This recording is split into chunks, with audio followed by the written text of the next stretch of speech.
গণতন্ত্রের সংলাপ। সুপ্রিয় দর্শক, এই অনুষ্ঠানটি RTVর প্রতি মঙ্গলবারের বিশেষ আয়োজন। এই অনুষ্ঠানে আপনাকে স্বাগত জানাচ্ছি, আমি শ্যামল দত্ত। আপনারা জানেন যে আমরা এই সময়কার নানা বিষয় নিয়ে কথা বলে থাকি, এর মধ্যে রাজনীতি, অর্থনীতি, সমাজ বিশ্লেষণ সবই থাকে। আজকে আমরা এই মুহূর্তে জোটের রাজনীতি, বিশ্বাস অবিশ্বাস এবং এই সময়কার রাজনৈতিক পরিবেশ নিয়েই কথা বলবো। যথারীতি এই অনুষ্ঠানে যেরকমভাবে দর্শকরা থাকেন, আপনারা থাকেন এবং আমাদের অতিথিরা থাকেন, অতিথি এর বাইরেও থাকেন, সব মিলিয়েই আমরা অনুষ্ঠানটিকে সাজানোর চেষ্টা করি। আজকে এই স্টুডিওতে আমার সঙ্গে আছেন আওয়ামী লীগের সাবেক সংসদ সদস্য প্রফেসর আব্দুল মান্নান, এবং তারপরেই আছেন নাগরিক ঐক্যের আহ্বায়ক মাহমুদুর রহমান মান্না। আমার বাঁদিকে আছেন বিএনপি চেয়ারপারসনের উপদেষ্টা জনাব আব্দুল সালাম। এই ছাড়াও চট্টগ্রাম থেকে আমাদের সাথে যুক্ত হবেন সরাসরি অনুষ্ঠানে আলোচনায় অংশ নেওয়ার জন্য চট্টগ্রাম মহানগর আওয়ামী লীগের আইন বিষয়ক সম্পাদক অ্যাডভোকেট শেখ ইফতেখার সাইমুল। সাইমুল ভাই, আপনি নিশ্চয়ই আমাকে শুনতে পাচ্ছেন। এই অনুষ্ঠানে অন্য একটি রীতি আছে, সেটি হচ্ছে আমরা তরুণদের বক্তব্য শুনি, বিশ্ববিদ্যালয়ের ছাত্র, তরুণ সাংবাদিক, তাদের বক্তব্য শুনি।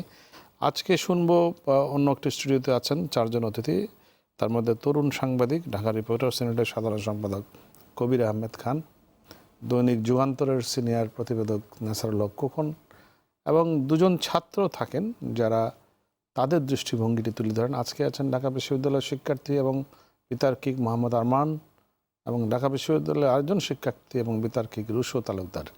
আপনাদের সবাইকে একসঙ্গে স্বাগত জানাচ্ছি অনুষ্ঠানে। আমরা আলোচনাতে যাব, তবে তার আগে দর্শক চাইলে একটা জিনিস জানিয়ে রাখি, আপনারাও চাইলে এগিয়ে অনুষ্ঠানে অংশ নিতে পারেন, আপনাদের মতামত জানাতে পারেন, আপনাদের মন্তব্য বিশ্লেষণ জানাতে পারেন। এই জন্য ফোন করতে হবে আপনাকে যে স্ক্রলে দেখানো নাম্বারতে, অথবা লিখতে হবে ফেসবুকে। আমরা জানিয়ে রাখি যে অনুষ্ঠানটি ফেসবুক এবং ইউটিউবেও সরাসরি সম্প্রচারিত হয়। আমরা চলে যাচ্ছি মূল আলোচনায়। আমি প্রথমে একটু জনাব মাহমুদুর রহমান মান্না, আপনাকে দিয়েই শুরু করতে চাই। অনেক আকাঙ্ক্ষা এবং প্রত্যাশার জায়গা হচ্ছে ঐক্যফ্রন্ট। কী অবস্থা এখন ঐক্যফ্রন্টের? কোনো সন্দেহ, বিশ্বাস ইত্যাদি আছে কিনা? আমরা দেখলাম দুজন শপথ নিতে যাচ্ছেন সিদ্ধান্ত ভঙ্গ করে। এখন সন্দেহ বিশ্বাস নেই। দুজন যেভাবে হোক নির্বাচিত হয়েছেন, তারা তাদের নিজস্ব দৃষ্টিভঙ্গিতে শপথ নেবেন। এত পত্রপত্রিকায় এসছে, ঘোষণা হয়েছে, নিশ্চয়ই তারা শপথ নেবেন বলেই মনে হয়। তবে তাদেরকে আগেই জোটের পক্ষ থেকে, তারা যে দল করে সেই দলের পক্ষ থেকে জানানো হয়েছিল যে আমরা যেহেতু ওই নির্বাচনটাকে নির্বাচন মনেই করছি না, এটাকে একটা ভোট ডাকাতি মনে করছি, এটা আমরা মানছি না, স্বীকার করছি না, এতে অংশ নেব না, এই জন্যে আমরা সংসদে যাব না, এবং এই সিদ্ধান্ত সবাই মেনে চলা উচিত। ওনারা শুনছেন না, সেখানে যোগ দিচ্ছেন। এইটুকু ছাড়া বাকি ঐক্যফ্রন্টের মধ্যে কোনো সমস্যা হয়নি। এটা কেন শুনছেন না? আপনার কি মনে হয় যে শুনছেন না কেন ওনারা? আমার এদের দুজনের কারোর সাথে আলাদা করে কথা হয়নি, সেটা আমি বলতে পারবো না। আমি পত্রিকায় যেটা দেখলাম, ওনাদের একজন বলেছে তারা মনে করেন যে জনগণ তাদের ভোট দিয়েছে, জনগণের স্বার্থকে দেখার জন্য, জনগণকে শ্রদ্ধা জানাবার জন্য তিনি যেতে চান। আমাদের কথা হচ্ছে সারা দেশের জনগণের কথা তো ভাবতে হবে। একজন এমপি যখন এমপি হয়ে যান, তিনি তখন শুধু তার এলাকার না, উনি জাতীয় সংসদের সদস্য, তার পুরো জাতির কথা ভাবতে হবে। সমগ্র জাতির প্রশ্ন যদি আসে, তাহলে পুরো জাতির ভোটের অধিকারটাকেই ছিনতাই করা হয়ে গেছে। সেইখানে জনগণকে যদি শ্রদ্ধা দেখাতে হয়, তাহলে নিজের এলাকা বাদ দিয়ে বাকি যতগুলো আসন আছে সেই জায়গার জনগণকে তো শ্রদ্ধা দেখাতে হবে। সেই জায়গায় শ্রদ্ধা দেখানোর জন্যই প্রতিবাদের মধ্যেই অংশগ্রহণ করা উচিত। উনি ওরকম মনে করছেন না। আবার আমি বলছি, তাদের কারোর সাথে আবার কথা হয়নি, কাজেই তাদের আরও কোনো বিশেষ বক্তব্য আছে কিনা সেটা আমি জানি না। জনাব আব্দুল সালাম, মেজর হাফিজের একটি মন্তব্য আমি কালকে দেখছিলাম যে এই ধরনের ঘটনা আসলে দলীয় শৃঙ্খলার পরিপন্থী এবং জোটেরও মধ্যে এক ধরনের সন্দেহ বিশ্বাস তৈরি করে। আপনি একমত কিনা? কোনটা? এই যে দলীয় সিদ্ধান্ত অমান্য করে যে ঐক্যফ্রন্টের দুজন শপথ নিতে যাচ্ছেন। সেটা তো ঠিকই, যেহেতু এটা একটা দলের ব্যানারে তারা নির্বাচন করেছে এবং একজন তো ধানের শীষ নিয়ে নির্বাচন করছে। ধানের শীষ নিয়ে নির্বাচন করছে, কাজে এইখানে তো তাদের সেই সিদ্ধান্তের বাইরে ব্যক্তিগত মতের প্রাধান্যটা এখানে পাওয়া উচিত না। এটা স্বাভাবিকভাবে এটা অন্তত কেউ ভালোভাবে নেবে না। এবং আমি তো, আমার সাথেও তাদের কথা হয়নি, তো আমি যেটা বলবো যে আমাদের ডাকসুর সাবেক বিপি, সে একজন সাবেক ছাত্রনেতা ছিল, এখনও তার একটা ব্রাইট ফিউচার আছে। অন্তত এইরকম একটা ভুলের মধ্য দিয়ে তার আবার রাজনীতির আমার তো মনে হয় না যে তার একটা ভালো অন্তত সামনের দিকে কোনো কিছু সে দেখবে। আপনার কি মনে হয় যে ব্রাইট ফিউচার নষ্ট হয়ে যাবে এটা? অবশ্যই অবশ্যই, কারণ এটা দিয়ে অন্তত এটা কোনোভাবেই ভালোভাবে কেউ নিবে না। রাজনীতিতে শুধুমাত্র তো একবার আমি সংসদে গেলাম, এমপি হলাম, সেটাই বড় প্রশ্ন না। আজকে জাতীয় রাজনীতিতে এমনি তো একটা সংকট চলতেছে। দেখা যাচ্ছে এই অবস্থায় এটা জাতীয়ভাবে যে সিদ্ধান্ত হয়েছে সেই সিদ্ধান্ত তাদেরকে অবশ্যই মেনে চলা উচিত। এবং আমি সেখানে বলবো যে তারপরেও যেটা আমরা বলেছি যে আসলে যেহেতু টোটাল ভোটটাকেই, যেহেতু ভোটই হয়নি, মানুষ ভোট দিতেই পারে নাই, তো সেই জায়গায় তারা দু একজন কি করলো। আপনার কি মনে হয় যে এদের উপরে কমান্ড নেই তাদের দলের নেতৃত্বের? না, কমান্ডের প্রশ্ন না, এটা তো কমান্ড, এটা তো আর্মির সংগঠন না যেটাকে আর্মি। তারপরে দলীয় শৃঙ্খলা দলীয় শৃঙ্খলা ভঙ্গ হলে তো দল তার বিরুদ্ধে ব্যবস্থা নিবে, সেটা দল বলে দিছে, দল ব্যবস্থা নিবে তাদের বিরুদ্ধে। আসছি জনাব মান্নান, আপনার কি মনে হয় যে এই যে ওনারা মনে করছেন যে নির্বাচনেই মনে করছেন না হয়েছে, তারপর তারা? আপনাকে অশেষ ধন্যবাদ। আমি যেহেতু গণতন্ত্রের আলোচনা শুরু হয়েছে, গণতন্ত্র নিয়েই কথা বলছি, সেহেতু এই প্রসঙ্গে না একটি কথা আমি 1 মিনিটের জন্য বলবো। সেটা হচ্ছে যে গণতন্ত্রের প্রাণপুরুষ হোসেন শহীদ সোহরাওয়ার্দীর একমাত্র পুত্র রাশেদ সোহরাওয়ার্দী কিছুদিন আগে লন্ডনে ইন্তেকাল করেছেন। সেই খবরের কাগজের মধ্যেই মোটামুটি সীমাবদ্ধ থেকেছে, তাই নিয়ে আমরা বিশেষ কিছু করতে পারিনি। আজকে শোকসভা হয়েছে, আলোচনা হয়েছে অবশ্য। আমি তার স্মৃতির প্রতি এবং গভীর শ্রদ্ধা নিবেদন করছি এবং তার রুহের মাগফিরাত কামনা করছি। মান্না সাহেব এবং সালাম সাহেব যেসব কথা বলেছেন এটা ওনাদের কথা, আমার তো এই সম্পর্কে জানার কথা না। তবে আমি যেটা মনে করি সেটা হচ্ছে যে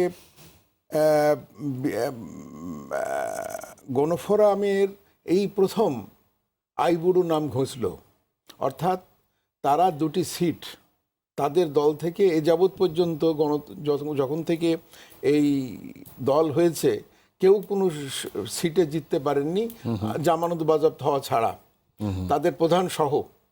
তো এই 2টো সিট তারা পেয়েছেন, ফলে হয়তো তারা এমনও মনে করতে পারেন যে 90 দিন পরে তো চলেই যাবে, তো আমরা হয়েছিল আমার দল থেকে এই যে বলার একটা আগ্রহ বা বলার যে একটা অধিকার, সেই অধিকার জন্মাবার জন্য, অধিকারকে প্রতিষ্ঠা করবার জন্য হয়তো তারা তাদের নিজেদের মধ্যে কথা বলে, কারণ আমি ব্যক্তিগতভাবে সুলতান সাহেবকে চিনি, তিনি একটা ডিসিপ্লিনের লোক, তো ডিসিপ্লিনের বাইরে নিশ্চয়ই তিনি যাবেন না, এবং তিনি ডিসিপ্লিনের লোক তো বটেই এবং জনগণের লোকও। সেজন্য হয়তো তিনি ধরে নিয়েছেন যে 7 তারিখ, ঐতিহাসিক 7 তারিখ, এই দিনে 7ই মার্চ এই দিনে তারা যে যুক্তি দিচ্ছেন যে জনগণ, এলাকার জনগণ আমাদেরকে চাচ্ছে, নির্বাচিত করেছে, এটা একটা। আর দ্বিতীয়ত তারা আপনি হয়তো খেয়াল করেছেন মিডিয়াতে এসছে যে তাদের দলীয় ফোরামে নাকি এরকম কোনো সিদ্ধান্ত হয়নি যে সবার সাথে আলোচনা করে যে আমরা ইতে যাব না, সংসদে যাব না। কামাল হোসেন সাহেব প্রথম থেকেই বলেছেন, কামাল হোসেন সাহেব প্রথমেই বলেছেন যে আমি এটা বিশ্বাস করি না। যখন ওনারা ঐক্যজোট করেন তখন থেকেই তিনি বলেছেন যে এই যে না যাওয়ার একটা সংস্কৃতি, বিরোধী দলে থাকলে বা না হলে না যাওয়ার সংস্কৃতি, সেটা তিনি বিশ্বাস করেন না বলেছেন। অবশ্য উনি অত্যন্ত বর্ষিয়ান মানুষ, বিদ্বান মানুষ, তাও আমার বলতে দ্বিধা নেই যে উনিও বলেছেন যে উনি যদি জানতেন যে ধানের শীষ জামাতকে দেওয়া হবে তাহলে উনি হয়তো যেতেন না, কিন্তু উনি জানতেন না, আমি বিশ্বাস করলাম। কিন্তু এদেশের সাধারণ লোক, খেটে খাওয়া মানুষ পর্যন্ত জানতো যে বিএনপি ধানের শীষ জামাতকে দেবে।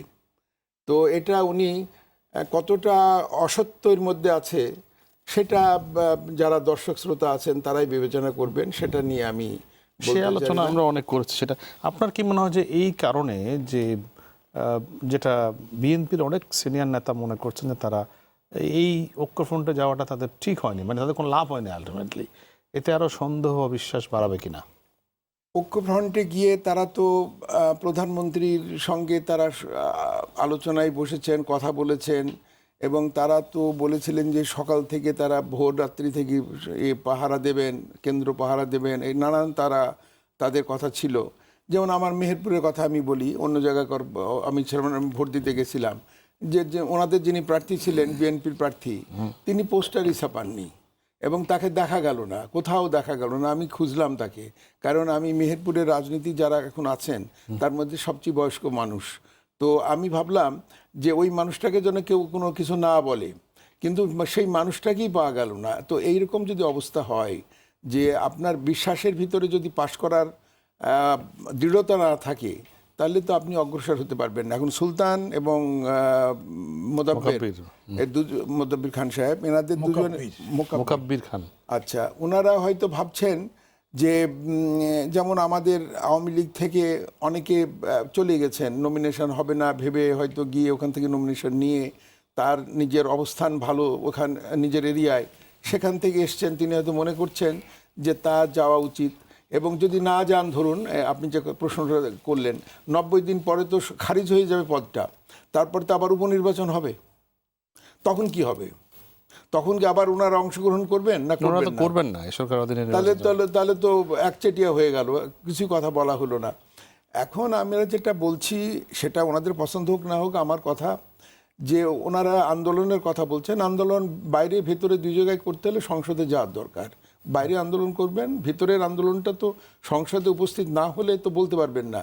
যেমন কিছুক্ষণ আগে সালাম সাহেব বলছিলেন বেগম জিয়ার চিকিৎসা নিয়ে, তো এই চিকিৎসার কথাটা উনি, আমি এই ইস্যুটা নিয়ে একটু পরে কথা বলতে চাই, কারণ এটা নিয়ে আমরা একটু দীর্ঘ আলোচনা করব এবং সবারই মতামত নেব। আমি এই পর্যায়ে একটু চট্টগ্রামে যেতে চাই। চট্টগ্রাম থেকে আমাদের সাথে যুক্ত আছেন চট্টগ্রাম মহানগর আওয়ামী লীগের আইন বিষয়ক সম্পাদক অ্যাডভোকেট শেখ ইফতেখার সাইমুল।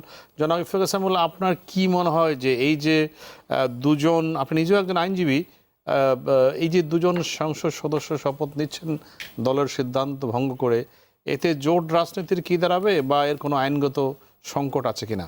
ইফতেখার সাইমুল। ধন্যবাদ আপনাকে। আমি প্রথমত যেটা বলতে চাই সেটি হলো আইনগত কোনো সংকট আছে বলে আমি মনে করি না। জাতীয় সংসদের সম্মানিত সদস্য হওয়ার পর যে দল থেকে উনি নির্বাচিত হবেন, ফ্লোর ক্রস করা যাবে না। এটা যদি করতে যান তখন হয়তো বা আইনগত জটিলতা দেখা দিতে পারে।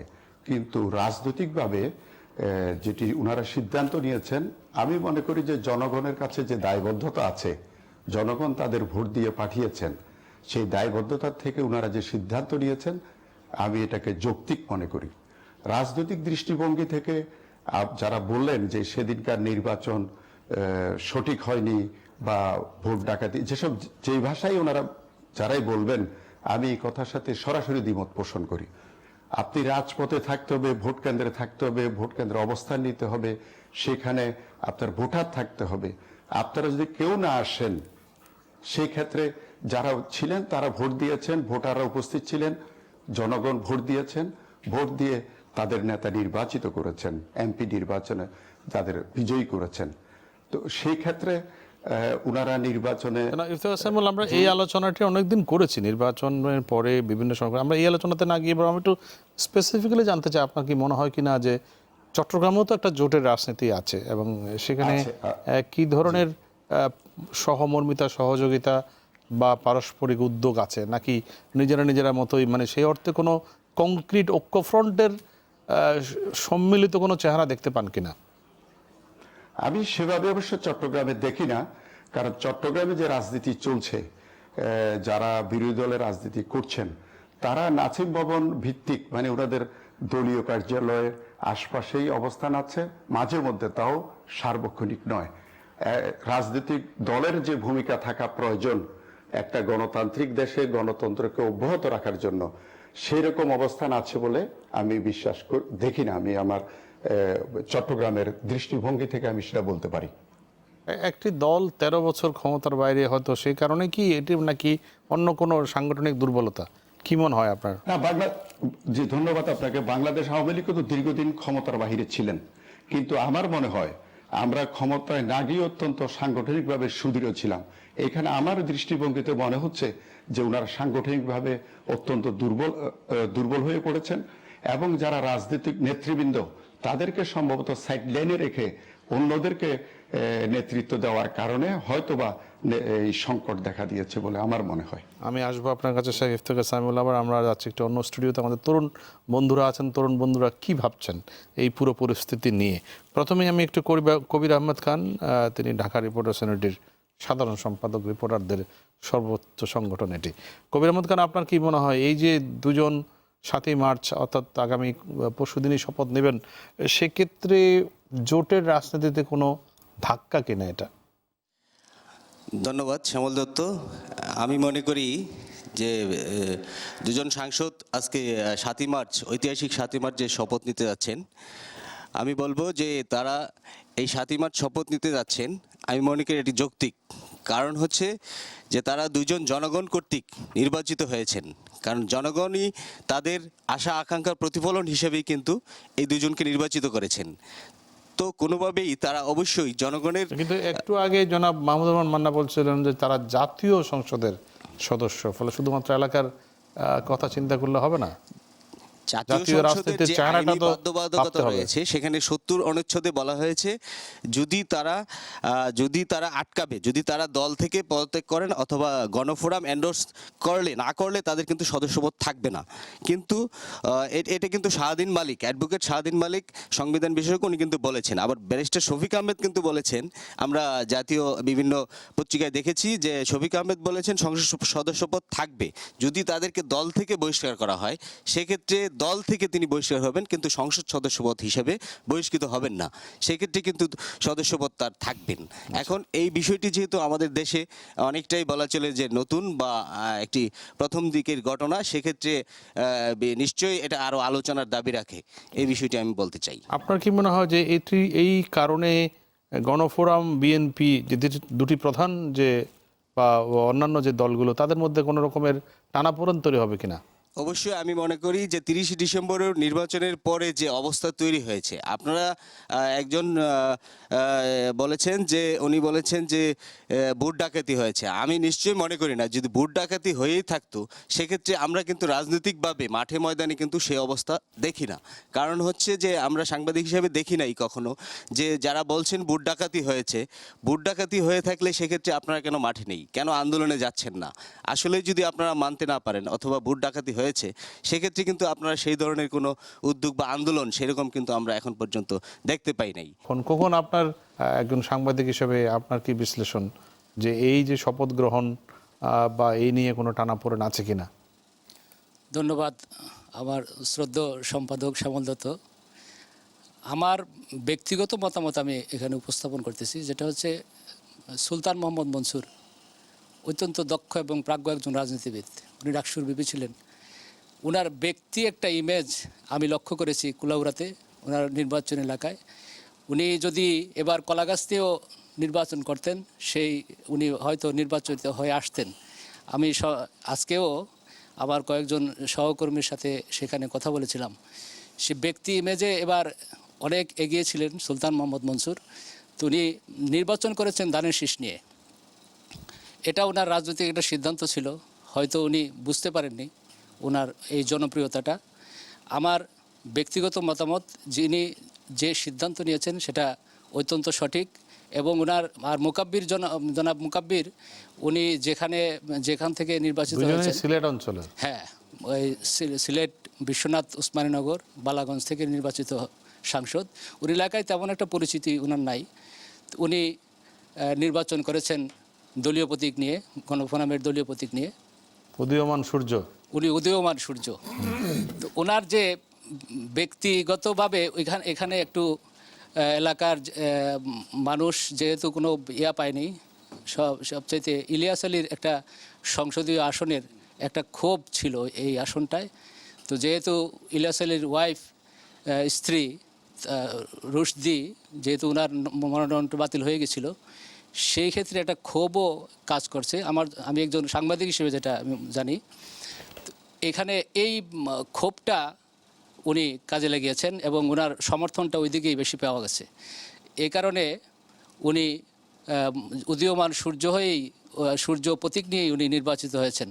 আমার ব্যক্তিগত মতামত, যেটা গণফোরামের একজন যথার্থই বলেছেন যে মাত্র 2 জন সাংসদ এই প্রথম গণফোরামের জাতীয় সংসদে প্রতিনিধিত্ব করার সুযোগ পেয়েছে। মাননীয় ডক্টর কামাল সাহেব হয়তো উনি অনুধাবন করতে পারবেন, যদি ওনারা যোগদান করার সুযোগ পান, গণফোরামের 2 জন সাংসদ এই সংসদে প্রতিনিধিত্ব করার সুবর্ণ সুযোগ এবার হয়তো পাবেন। আমার এটাই ব্যক্তিগত মতামত। আচ্ছা, ধন্যবাদ কখন আপনাকে। আমরা দুজন তরুণ আছেন আমাদের সাথে, তারা কি ভাবছেন এই পুরো বিষয়টা নিয়ে। ঢাকা বিশ্ববিদ্যালয়ের শিক্ষার্থী এবং বিতার্কিক মোহাম্মদ আরমান। আরমান, আপনারা তরুণদের মধ্যে এই নিয়ে কোনো ভাবনা চিন্তা বা নিজেরা আলোচনা কখনো করেন কিনা, যে এই যে ঐক্যফ্রন্ট হলো এবং অনেক সিনিয়র নেতৃবৃন্দ আছেন এখানে, এবং তারা যে জায়গাটাতে রাজনীতিটা করছেন এখন, এবং সেটি নিয়ে আপনাদের কোনো মন্তব্য বিশ্লেষণ হয় কিনা? আপনাকে অসংখ্য ধন্যবাদ জানাচ্ছি সুযোগ দেওয়ার জন্য। যারা আগামী 7ই মার্চ শপথ নেওয়ার চিন্তা করেছেন তাদেরকে প্রথমেই ধন্যবাদ জানাতে চাই, আসলে স্বাগত জানাতে চাই তাদেরকে।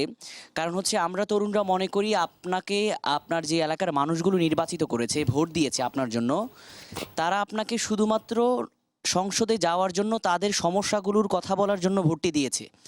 আপনি কোনো একটি দলকে ভালো লাগে না, আপনার গণতন্ত্রের কোনো সমস্যা আপনার কাছে মনে হচ্ছে, এই ভেবে আপনার দলীয় সিদ্ধান্তের কারণে আপনি সংসদে যাবেন না। আমরা তরুণরা মনে করি এটা খুবই নেগেটিভলি আমাদের তরুণ সমাজকে ইনফ্লুয়েন্স করে। কারণ আমরা এই দেশের যেই মানুষগুলো আপনাদেরকে ভোট কিন্তু দিয়েছে, যে নির্বাচন হয়েছে তা নিয়ে দলের যদি একটা সিদ্ধান্ত থাকে যে এই নির্বাচনটাকে গ্রহণ না করার, তাহলে দলীয় একজন সদস্য যদি নির্বাচিত হয়ে সংসদে চলে যায়, সেটি দলের শৃঙ্খলা ভঙ্গ হয় কিনা? সেটি দলের শৃঙ্খলা ভঙ্গ হয়, হ্যাঁ ঠিক আছে, কিন্তু আপনি তো যে সাধারণ মানুষগুলো আপনাকে ভোট দিয়েছে আপনার সমস্যাগুলোর কথা বলার জন্য, তাদের যে অধিকারটি, আপনি তো তাদের অধিকারটি নষ্ট করার কোনো অধিকার আপনার নেই। বা আপনার সেই অঞ্চলের মানুষগুলো নিয়ে কথাটি তাহলে বলবে কে? তাহলে সেই মানুষগুলো ভোট দিয়ে কি আপনাকে ভুল করলো কি না?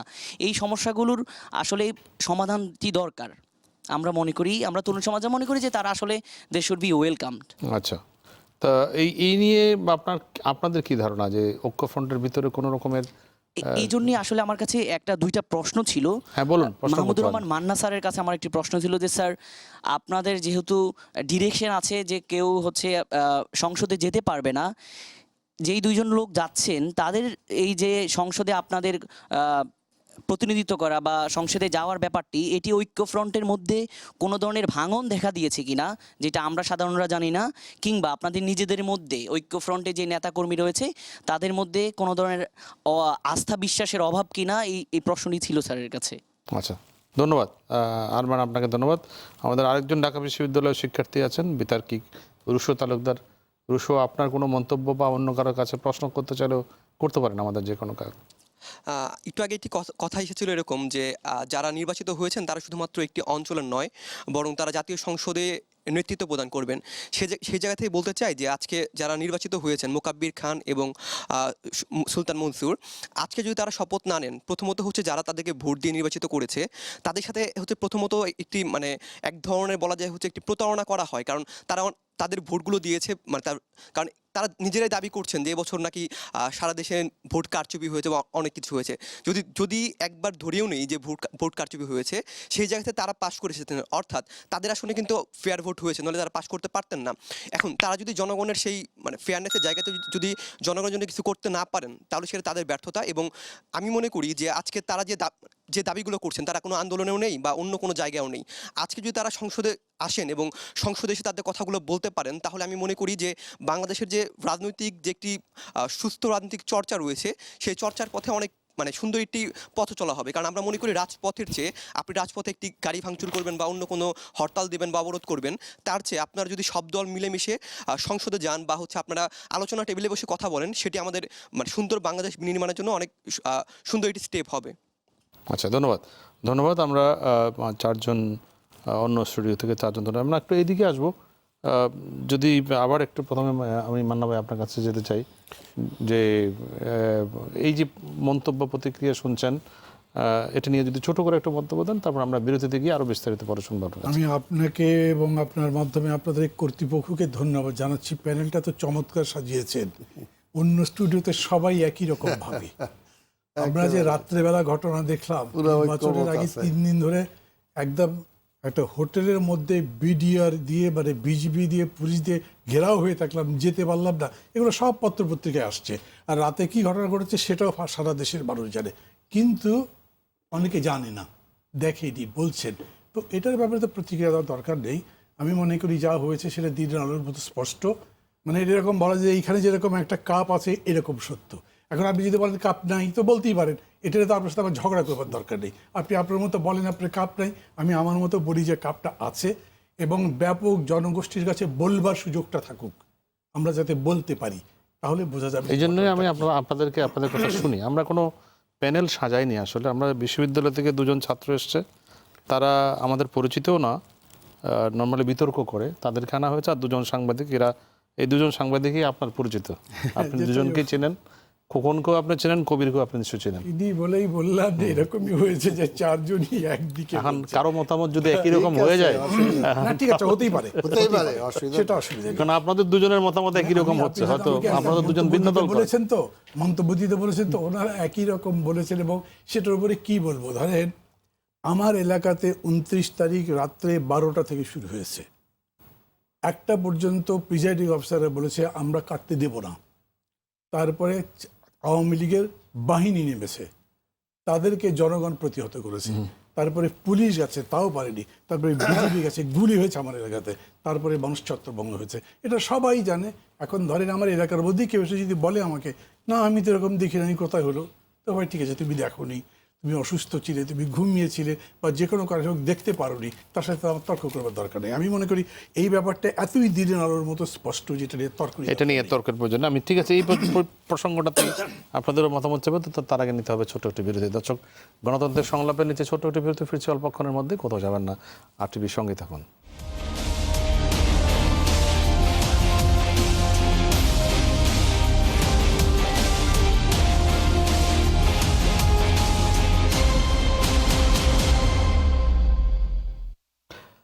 দর্শক, আপনাদেরকে আবারও স্বাগত জানাচ্ছি গণতন্ত্রের সংলাপে। বিরতির পর আমরা আবার আলোচনা যাব, যে বিষয়টি আলোচনা করছিলাম আমাদের বিশ্বাস অবিশ্বাস, জোটের রাজনীতি ইত্যাদি নিয়ে। যে জায়গায় আমরা ছিলাম বিরতির আগে, মাহমুদুর রহমান মান্না বলছিলেন যে নির্বাচনের বিষয়টা নিয়ে আমরা অনেক আলোচনা করেছি আসলে, তাও কিছু প্রসঙ্গ হিসেবে আলোচনা আসছে নির্বাচনের নানা দিক নিয়ে। একটু আমরা জনাব সালাম, এই বিষয়ে যদি আপনার কোনো মন্তব্য থাকে আপনি করতে পারেন। না আসলে এটা মান্না ভাই যেটা বলছেন, মানে আলোচনাটা এমনভাবে আসলো যে আসলে মনে হয় যে কোনো ঘটনাই ঘটে নাই। বিষয়টা হলো এটা যে আজকে এই প্রথম আলোতে আমাদের সৈয়দ আব্দুল মকসুদ সাহেব, ওনার তার কোনো পরিচয় দেওয়া দরকার নাই, সৈয়দ আবুল মকসুদ, সৈয়দ আব্দুল না, সৈয়দ আবুলই বলছি আমি, সৈয়দ আবুল মকসুদ সাহেব, তারা একটা লেখা লিখছেন। সেইখানে কয়েকটা জায়গাতে যদি আমি 2-1টা জায়গা অন্তত উল্লেখ করি, তাহলে কি দাঁড়ায়। উনি বলছেন বাঙালি জাতি গঠনে এবং বাংলাদেশ রাষ্ট্র প্রতিষ্ঠায় 71 পূর্ববর্তী সময়ে আমাদের পূর্ববর্ষীরা যে সীমাহীন ত্যাগ স্বীকার করেছেন, তাদের সব সাধনাই কি ব্যর্থ? কি প্রয়োজন ছিল তাদের আত্মত্যাগের? তাছাড়া 71-এ দেশের ভেতরে এবং কলকাতার থিয়েটার রোডে দেশের জন্য যারা কাজ করেছেন, তারা কি গণতান্ত্রিক অধিকার চেয়ে ভুল করেছিলেন? অর্থাৎ তিনি আজকে এটাই বলছেন যে গণতন্ত্রটা আজকে কোথায়, এবং গত নির্বাচনে মানুষ যে ভোট দিতে পারে নাই, এবং সেটাকে প্রতিবাদ জানে তিনি যেটা বলছেন যে সে মানুষের সর্বৈব অন্যায়ের প্রতিকার দুইভাবে করে। একটা হলো গান্ধীবাদে অহিংস, তিনি সেই নীতিতে বিশ্বাস করেন, অসহযোগ না, আরেকটি সহিংস, ভোটের দিন ভোট না দিতে যাওয়া, অহিংস প্রতিবাদ। অর্থাৎ উনি যেটা বলছেন যে এইবারের এই যে সিটি কর্পোরেশন যে নির্বাচনে যে মানুষ যে ভোটের দিতে যায় নাই, এটা একটা যে 30 তারিখে সে ভোট দিতে পারে নাই, এটার একটা তার প্রতিবাদ।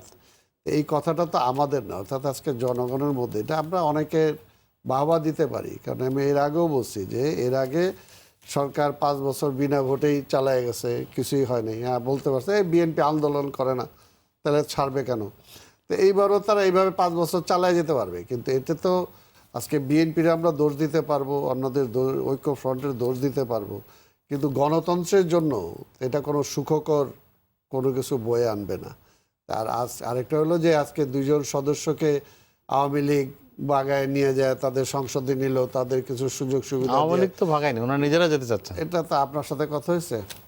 হ্যাঁ, ওনারা তাই বলেছেন। যাকে বলে তো অনেক কিছু। ওনারা তো বলেছেন যে আমরা নিজেরাই আওয়ামী লীগের কোনো আকাল নাই, ভাই অন্য কারো আকালও নাই, বিএনপিরও কোনো আকাল নাই। তাহলে তো আর তাহলে আর কি? আপনারা কষ্ট পাচ্ছেন না, কেন? তাহলে না, আমরা কষ্ট পাই না। আমরা বলতেছি এটা নিয়ে এর আগে আওয়ামী লীগ করছে, এটা বিএনপির দুইজন, যেটা আজকে যেটা আইনগত বাধা আছে, আর ওটা তো আইনগত বাধা ছিল, তারপরেও দুইজন মন্ত্রী সংসদ বানানো হচ্ছে সদস্যরে না। নিয়ে মন্ত্রী বানাইছিলেন আপনার আওয়ামী লীগ, যে কারণে সেটা মন্ত্রী টিকাইতেও বানানো পারেন, কিছুই করা হচ্ছে যে না। কারণে টিকাইতেও পারেন কাজে ওইটা বললেন না, এটা অতীত ইতিহাস টানাটানি আছে। রাজনীতি অবরোধ সব সেটাই, দলেরই আছে। সব ওইটাই- দলের সব দেশেই আছে। হ্যাঁ, তাহলে ওইটাই বলেন, তাহলে আবার ওইটা বলেন, সবারই সেই দোষ আছে। সেই দোষে আজকে গণতন্ত্রটা কোথায় যাচ্ছে সেই জিনিসটা চিন্তা করা দরকার। আজকের আওয়ামী লীগের লোকজন, এখানেই উনি বলছেন যে আওয়ামী লীগের কর্মীরাও কিন্তু আজকে এই ভোটের সাথে সম্পৃক্ত হতে পারে নাই, যে কারণ উনি আওয়ামী লীগকেও বাইরে রেখে আজকে নির্বাচন কমিশন আর প্রশাসনকে দিয়ে যেভাবে ভোটটা করছেন, এতে আওয়ামী লীগও সম্পৃক্ত হতে পারে নাই। এই কথাটাও উনি এটার মধ্যে আনছেন। তো কাজে এটা কোনোভাবেই পলিটিক্স, রাজনীতির জন্য বা গণতন্ত্রের জন্য কোনো সুখকর না। কারণ যাদেরকে উপরে ডিপেন্ড করে আজকে এগুলো হচ্ছে, ভবিষ্যতে ওনাদের কনসেশন দিতেই দেখেন যে রাজনীতিটা কোথায় যায়, গণতন্ত্রটা কোথায় যায়। আচ্ছা, আমরা সেটা দেখার অপেক্ষায় থাকতে হবে। তার আগে জনাব মান্নান যদি কিছু সংক্ষেপে বলেন, আমরা আবার একটু। না, উনি জনাব মাকসুদের লেখাটা ওনার পক্ষে এসছে বলে উনি ওটি পাঠ করলেন। আমার পক্ষে না, কিন্তু জনগণের কথা এর যে বলছি। অপর পিঠ আছে, টাকার যে দুটো পিঠ থাকে, সেটা উনি বললেন না।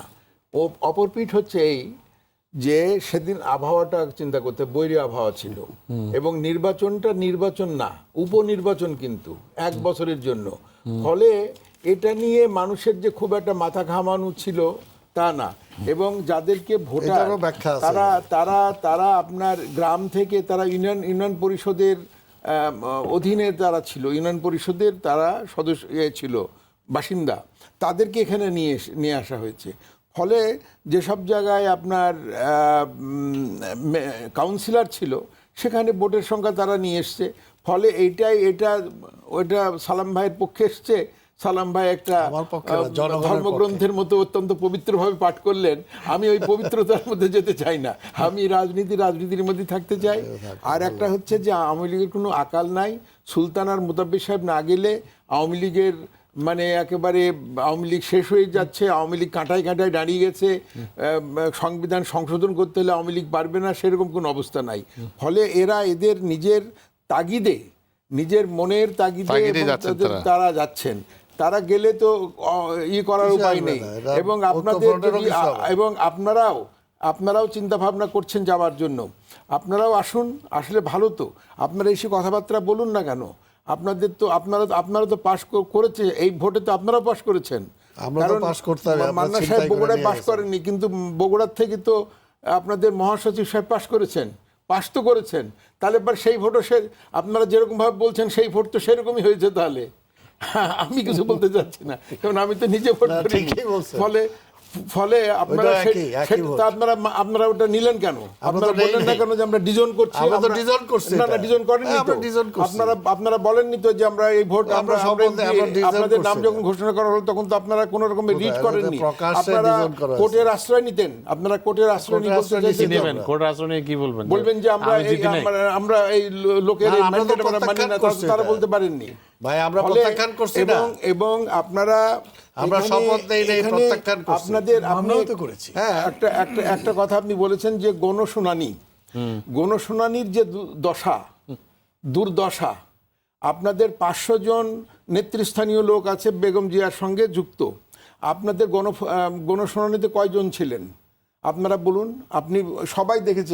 আমি যে কথা বলছি, আমরা যা বলছি, এই দেশবাসী তো দেখছে। আপনি দেখছেন? আপনারা, আমি নিশ্চয়ই দেখেছি। আপনাদের খবর না দেখলে পারে আমার ঘুমই হবে না। আচ্ছা। ফলে আমি তো অবশ্যই দেখেছি। তো আপনাদের খবর না দেখলে কি করে হবে? না ঘুমায় তো- থাকবেন এই তো বয়সে। এখন না এটা তো ঘুমিয়ে ঠিক থাকতে হয়, আপনাদের অপেক্ষা করতে হয়। সকালবেলায় ওই যে পবিত্র গ্রন্থ পাঠ করবেন রিজভী সাহেব, সেটা শুনতে হয় আমাকে। তো এই কারণে এইভাবে আসি তো। অবস্থায় অবস্থা এই আপনারা যে অবস্থা। 10 এই একদম সাজায় অবস্থা। রাখছেন। আপনি আমার বন্ধু VTV মানুষ, এটা আপনি নিজেদের- বলবেন। তো আমি যেটা বলতে চাচ্ছি যে সেটা ওইভাবে বিশ্লেষণ না করে ওনারা বলছেন যে আন্দোলন করবেন। এই যে এতগুলো সিট সব শেষ হয়ে গেল, আজ করব, কাল করব, মামলা করতে দেরি করলেন। একটা জায়গায় 10টা জায়গায় কি ওনারা প্রতিবাদ করতে পারতেন না? লাঠি পিটা খেতেন। মান্না সাহেব তো অনেক আন্দোলন করেছেন, সালাম সাহেবও করেছেন। কই এবার তো ওনাদের কাউকে নামতে দেখলাম না। কেউ তো নামবেন, মতিয়া চৌধুরীর মতো তো রাস্তার উপর শুয়ে পড়বেন, তো কেউ মারুক না, জুতা পিটা করুক। মোহাম্মদ নাসিমকেও মেরেছেন আপনারা, মোহাম্মদ নাসিমকে 27 নম্বরে মেরেছেন, আজকে লোকটা অসুস্থই পড়েছে, সেই লোকটাকেও আপনারা মেরেছেন। কিন্তু আপনারা একটা ফুলের ছিটা, মানে মাহমুদুর রহমানের চরিত্র ফুলের মতো পবিত্র, সেই ফুলের পবিত্র ছিটাও আপনাদের গায়ে লাগলো না, এটা তো আর আপনার হলো না। আচ্ছা, আপনাকে আমি বলিনি, আমি কিন্তু একটু টাঙ্গাইলের মেজর জনের কথা বলেছেন। আচ্ছা, আমি একটু চট্টগ্রামে যেতে চাই। চট্টগ্রামে আছেন আমাদের সাথে চট্টগ্রাম মহানগর আওয়ামী লীগের আইন বিষয়ক সম্পাদক অ্যাডভোকেট শেখ ইফতেখার সাইমুল। সাইমুল, আপনি শুনছিলেন এখানকার আলোচনা, এ নিয়ে আপনার কোনো মন্তব্য? আমার বক্তব্য হলো, আমি অন্য যারা নির্বাচিত হয়েছেন তাদেরকেও আহ্বান জানাবো, ওনারাও শপথ গ্রহণ করবেন, গণতন্ত্র রক্ষার কারণে সংসদের ভেতরে এবং বাহিরে আন্দোলন করবেন, এবং এটা করলে জাতি উপকৃত হবে। এই না শব্দের কারণে আজকে গণতন্ত্রের চরম বিপর্যয় হচ্ছে। আমি বিশ্বাস করি রাজনৈতিক দলের শুধুমাত্র যে সরকারকে উচ্ছেদ করার পরিকল্পনা, এটা বিশ্বাস করি না। আমি মনে করি একটা ভালো রাজনৈতিক দল, শক্তিশালী রাজনৈতিক দল যদি থাকে, সেই ক্ষেত্রে সরকারও অত্যন্ত সচেতনভাবে কাজ করবেন এবং গণতন্ত্র সঠিকভাবে চলবে। গণতন্ত্র রক্ষার জন্য ওনাদের যে ঐক্যফ্রন্ট বা যেটাই করেছেন, এটা যারা নির্বাচিত হয়েছেন তারা শপথ গ্রহণ করুন এবং সংসদে গিয়ে ওনারা ওনাদের কথা বলুক, সংসদের বাইরে ওনারা আন্দোলন করুক, সেটা ভালো হবে বলে আমার বিশ্বাস। এবং আরেকটি কথা, আমি আমাদের শ্রদ্ধেয় মান্না ভাই, মাহমুদুর রহমান মান্না সাহেব, উনি যখন ছাত্ররা ছিলেন তখন আমরা এলাকার ছাত্র রাজনীতি করেছি। উনি যে কথাটি বলেছেন যে প্যানেলের বিষয়ে, আমি মনে করি এটা গোটা বাংলাদেশের মানুষের পালস। সেখানে আমরা প্যানেলকে কিভাবে হয়েছে জানি না, কিন্তু দেশের মানুষের পালস, মানুষ সেই কথাই বলতে চাচ্ছে যে যারা ভোট পেয়েছেন তারা সংসদে যাবেন, যারা ভোট পাননি তারা বাহিরে থেকে গণতন্ত্রকে রক্ষা করবার জন্য গণতান্ত্রিক উপায়ে আন্দোলন করবেন, জ্বালাও পোড়াও, মানুষ খুন করার পর পরিহার করে এবং রাজাকারদের পরিহার করে সঠিকভাবে চলবেন। এতে দেশের ভাগ্যের অনেক বেশি উন্নয়ন হবে।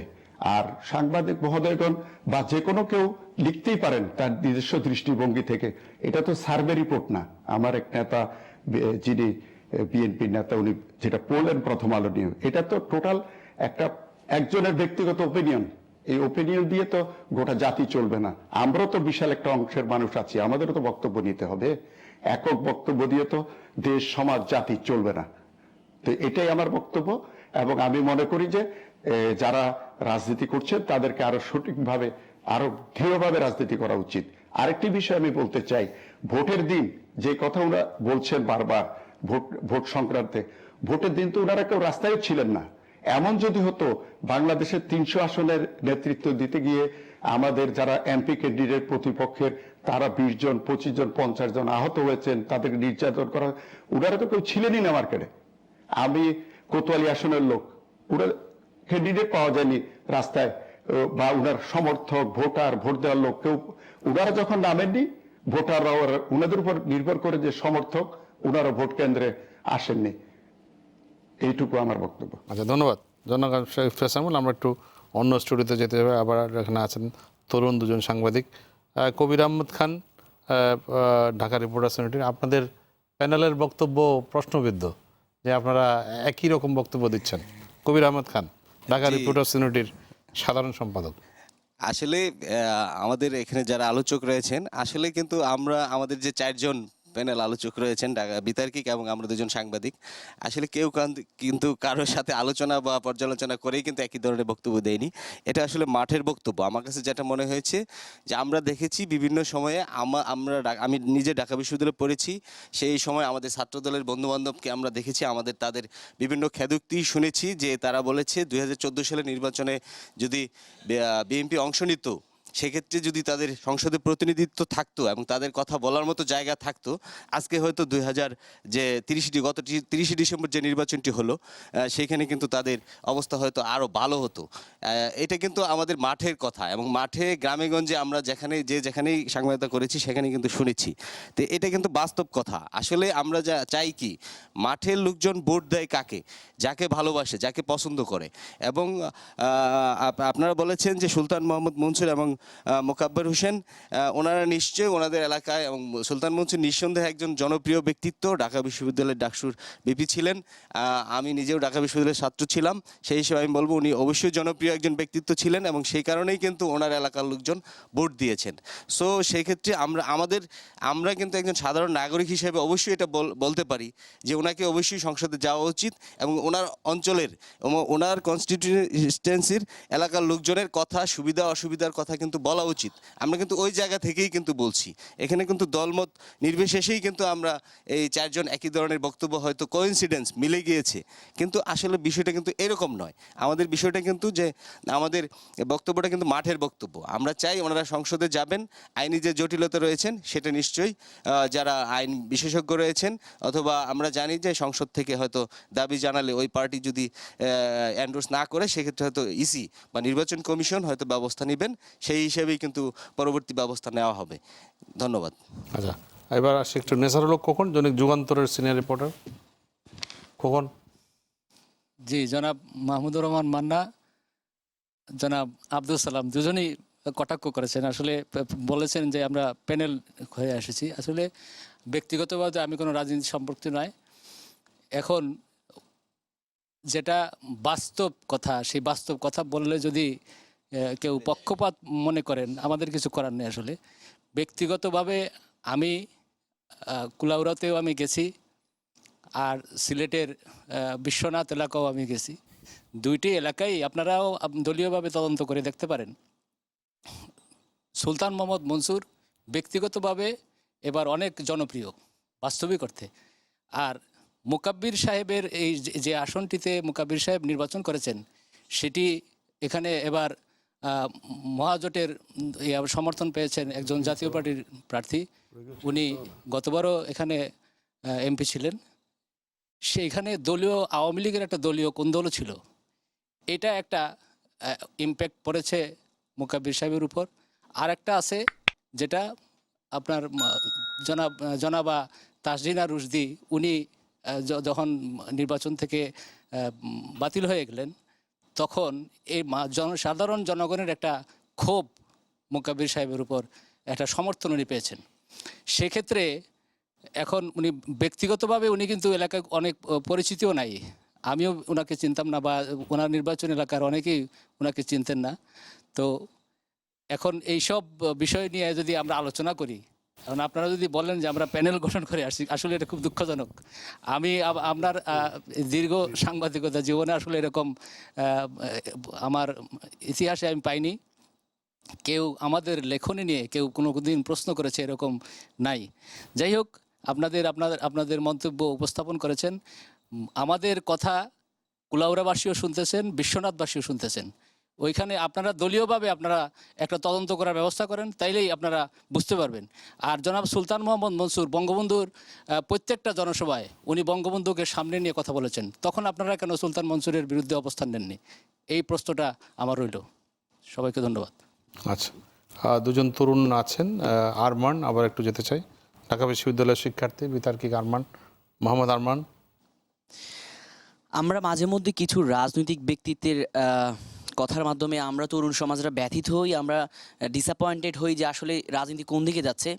যেমন স্যার এখান থেকে অনেকেই বলল যে যারা সরকারি দলের আছেন তারা বললেন যে প্রফেসর আব্দুল মান্নান স্যার বলেছেন যে কারো গায়ে ফুলের টোকাও লাগেনি।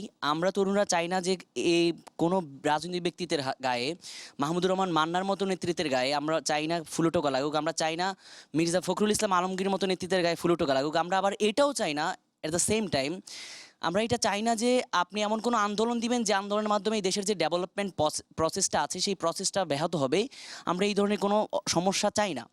আমরা তরুণ তাহলে চাই কি? আমরা তরুণরা চাই আপনার এই দেশটি যেভাবে চলছে, দেশের যে অগ্রগতিটি রয়েছে সেই অগ্রগতি যাতে কেউই বাধাগ্রস্ত না করে, সেটা বর্তমান সরকার দলের পক্ষ থেকেই হোক বা বিরোধী দলের পক্ষ থেকেই হোক। এই জিনিসটা আমাদের তরুণদের চাওয়া। এবং আমি স্যারের কাছে একটা প্রশ্ন করেছিলাম যে স্যার এই যে মনসুর স্যার এবং মুকাব্বির খান স্যার ওনারা যে পার্লামেন্টে যাওয়ার সিদ্ধান্ত নিয়েছেন, এর মাধ্যমে আপনাদের দলের মধ্যে কোনো আস্থা বা বিশ্বাসের কমতি দেখা দিয়েছে কিনা? সেটা হবে না বলেছেন ওনারা, যে এরকম কোনো সংকট তারা দেখছেন না। ধন্যবাদ। আর কোনো প্রশ্ন আছে কারোর প্রতি? স্যারের কাছে আমার যে প্রশ্নটি ছিল যে স্যার আমাদের কাছে তো মনে হয় যে যেই মানুষগুলো হচ্ছে নির্বাচিত হয়েছে তারা সরকারের ক্রিটিসিজম যদি পার্লামেন্টে গিয়ে করে তাহলে সেটা মাচ মোর বেটার হবে আপনার রাজপথে বা আন্দোলন করে কর্মসূচি দিয়ে যেই আন্দোলনগুলো করি সেইগুলোর চাইতে।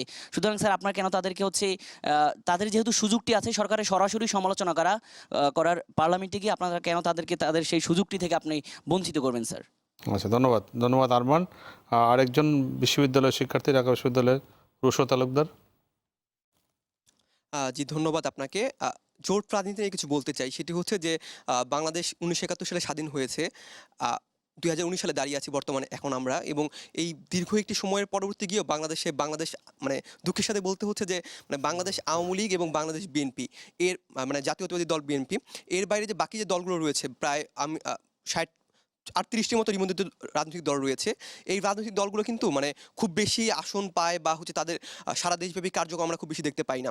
এবং তারা কি করে সারা বছর ব্যাপী মানে বিভিন্ন পত্রিকায় বা হচ্ছে তারা নিজেরা অনেক সময় মেনে নেয় হচ্ছে যে ছোট ছোট কিছু রাজনৈতিক দল বড় মানে আওয়ামী লীগ এবং বিএনপির সাথে জোট করে আজকে মানে রাজনীতি করতে হয় বা নির্বাচন করতে হয়। মানে এই যে একটি তকমা লাগিয়ে দেওয়া হচ্ছে যে ছোট ছোট রাজনৈতিক দল, এই তকমা থেকে বেরিয়ে আসতে হলে আমি মনে করি যেটি সেটি হচ্ছে যে মানে জোট রাজনীতি যেটি রয়েছে এই জোট রাজনীতির যে একটি মানে পন্থা, এখান থেকে বেরিয়ে এসে আমাদের যেটি করা উচিত সেটি হচ্ছে যে স্বতন্ত্রভাবে প্রত্যেকটি দল যদি তাদের মতো করে উন্নতি করতে চায় তাহলে আমরা ভবিষ্যতে হয়তো এমন একটি বাংলাদেশ দেখব যেখানে হচ্ছে আপনার মানে একাধিক দল থাকবে, শুধু এই দুটি দল নয়, অনেকগুলো দল থাকবে যারা আজকে মানে খুব ভালো একটি ফাইট দিতে পারবে, ন্যাশনাল ইলেকশন হোক বা জনগণের যে দাবিগুলো রয়েছে দাবিগুলো পূরণের জন্য হোক বা যে কোনো কার্যক্রমে হোক। আজকে অনেক দলকে দেখা যায় যে সারা বাংলাদেশে মানে তারা মানে ৩০০টি আসনে তাদের প্রতিনিধি দিতে পারে না, বা অনেকে দেয় যে এমনও হয়েছে যে প্রায় ২৯৮টি আসনের প্রার্থীর জামানত বাজেয়াপ্ত হয়। কেন হয়? কারণটি হচ্ছে আজকে ওই প্রার্থীদের বা ওই দলের কোনো গ্রহণযোগ্যতা নেই, বা আজকে ওই দলগুলো হচ্ছে অন্য কোনো দলের সাথে লিয়াজু করে চলছে। আমরা তরুণরা মনে করি আজকে যে এই রাজনৈতিক দলগুলোর প্রত্যেকের উচিত তাদের নিজস্ব যে উন্নতি রয়েছে এই উন্নতিতে কাজ করা। এবং এখানে আমি জনাব মাহমুদুর রহমান মান্না স্যারকে একটি কথা বলতে চাই, সেটি হচ্ছে যে উনি বললেন এটি প্যানেল করার কথা। আমরা তরুণরা যেটি মনে করি আজকে হচ্ছে যে আমরা যদি আপনাকে ভোট দিয়ে জয়যুক্ত করতাম এবং আপনি যদি আজকে জয়যুক্ত হওয়ার পরে আপনি যদি জাতীয় সংসদে না গিয়ে আপনি ভাবলেন যে আমি যেহেতু আজকে সারা দেশব্যাপী একটি ভোট কারচুপি হয়েছে তাহলে আমি সংসদে যাব না, এবং না গিয়ে আপনি হচ্ছে সেটি বয়কট করলেন, ৯০ দিন পর নতুন একটি ইলেকশন হলো, সেখানে আপনি জয়েন করলেন না, অন্য কেউ সেখানে বিজয়ী হয়ে আসলেন এবং আপনি কোনো আন্দোলনে অংশগ্রহণ করলেন না, আপনি বিভিন্ন টক শোতে জাস্ট আপনার মতামতগুলো দিতে থাকলেন, তাহলে কিন্তু সেটি জনগণের কাছে ততটা পৌঁছাবে না যতটা আপনি যদি সংসদে গিয়ে আপনার দাবিগুলো মানে সংসদে উপস্থাপন করতেন এবং আপনি চেষ্টা করতেন আপনার যে জনগণ রয়েছে যারা ভোট দিয়েছে তাদের অধিকারের কথা আপনি সংসদে বলতে পারতেন। তাহলে মনে করি সেটা আমাদের যে ভোট দেওয়ার অধিকার রয়েছে অধিকারের প্রতি আপনার একটি ন্যায্য একটি অবস্থান হতো বলে আমরা মনে করি। ধন্যবাদ। ধন্যবাদ জানা মাহমুদুর রহমান, আপনাকে দিয়ে আবার একটু এই বিশ্লেষণটি, তারপর আমরা একটু অন্য প্রসঙ্গ যাব, ডাকসু এবং অন্যান্য প্রসঙ্গ যাব। কিসের উপর বলতে এই এই এই যে মন্তব্য আসলো না, সে আমি এসব প্রেক্ষিতে মন্তব্যের ব্যাপারে কিছু বলতে চাই না। তা আমি বলি উনি বলছেন না, প্রথমে যেটা আমি বলতে চাই আসলে যেটা বলছেন ওই সাংবাদিক ভাই যে আমরা কটাক্ষ করছি, আসলে কটাক্ষ না। আর আমরা তো যেটা বাস্তব যে বাংলাদেশে বর্তমানে সাংবাদিক বলি, ব্যবসায়ী বলি, ডাক্তার বলি, অর্থাৎ এমন কোনো সেক্টর নাই যেটা আজকে বিভক্ত না। আজকে প্রেস ক্লাব বলেন, সাংবাদিক, সব জায়গায় দেখা যায় বিএনপি, আওয়ামী লীগ বা আওয়ামী লীগ অন্য এটার কাজে এটাতে মানে ব্যথিত হওয়ার কিছু নাই। আপনার বিশ্বাস যেটা আপনি সেটা বলছেন, কিন্তু বাস্তবতার নিরিখে হয়তো আমরা সেটাকে অন্যরকম মনে করতেছি। আর যেটা এই কাজে ওইটাতে আপনারা যদি কেউ শক্ট হয়ে থাকেন আমি দুঃখিত। আর আরেকটা যেটা বলছেন সেটা হলো যে সুলতান মনসুরের ব্যাপারে, যে সুলতান মনসুর জনপ্রিয়, উনি যে কোনো প্রতীক নিয়ে দাঁড়াইলেই বা কলা গাছ নিয়ে দাঁড়াইলেই জিততে পারতেন। কথাটা হলো যে এর জন্যই কিন্তু আওয়ামী লীগ তাকে করতে পারে নাই বা আওয়ামী লীগ তাকে নমিনেশন দেয় নাই। আর আরেকটা হলো যে উনি কিন্তু কলা গাছ নিয়ে করেন নাই, উনি ধানের শীষ নিয়ে নির্বাচন করছেন।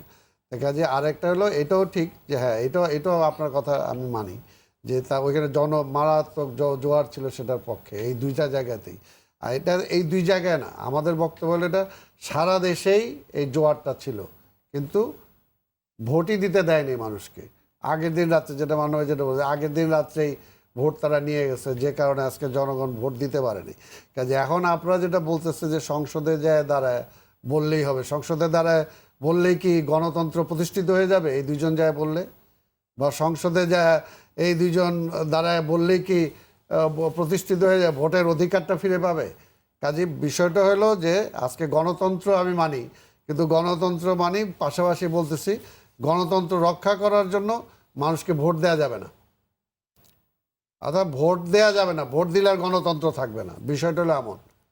তাহলে তো এর জন্য তো ভোট দিতে দেওয়া হয় নাই।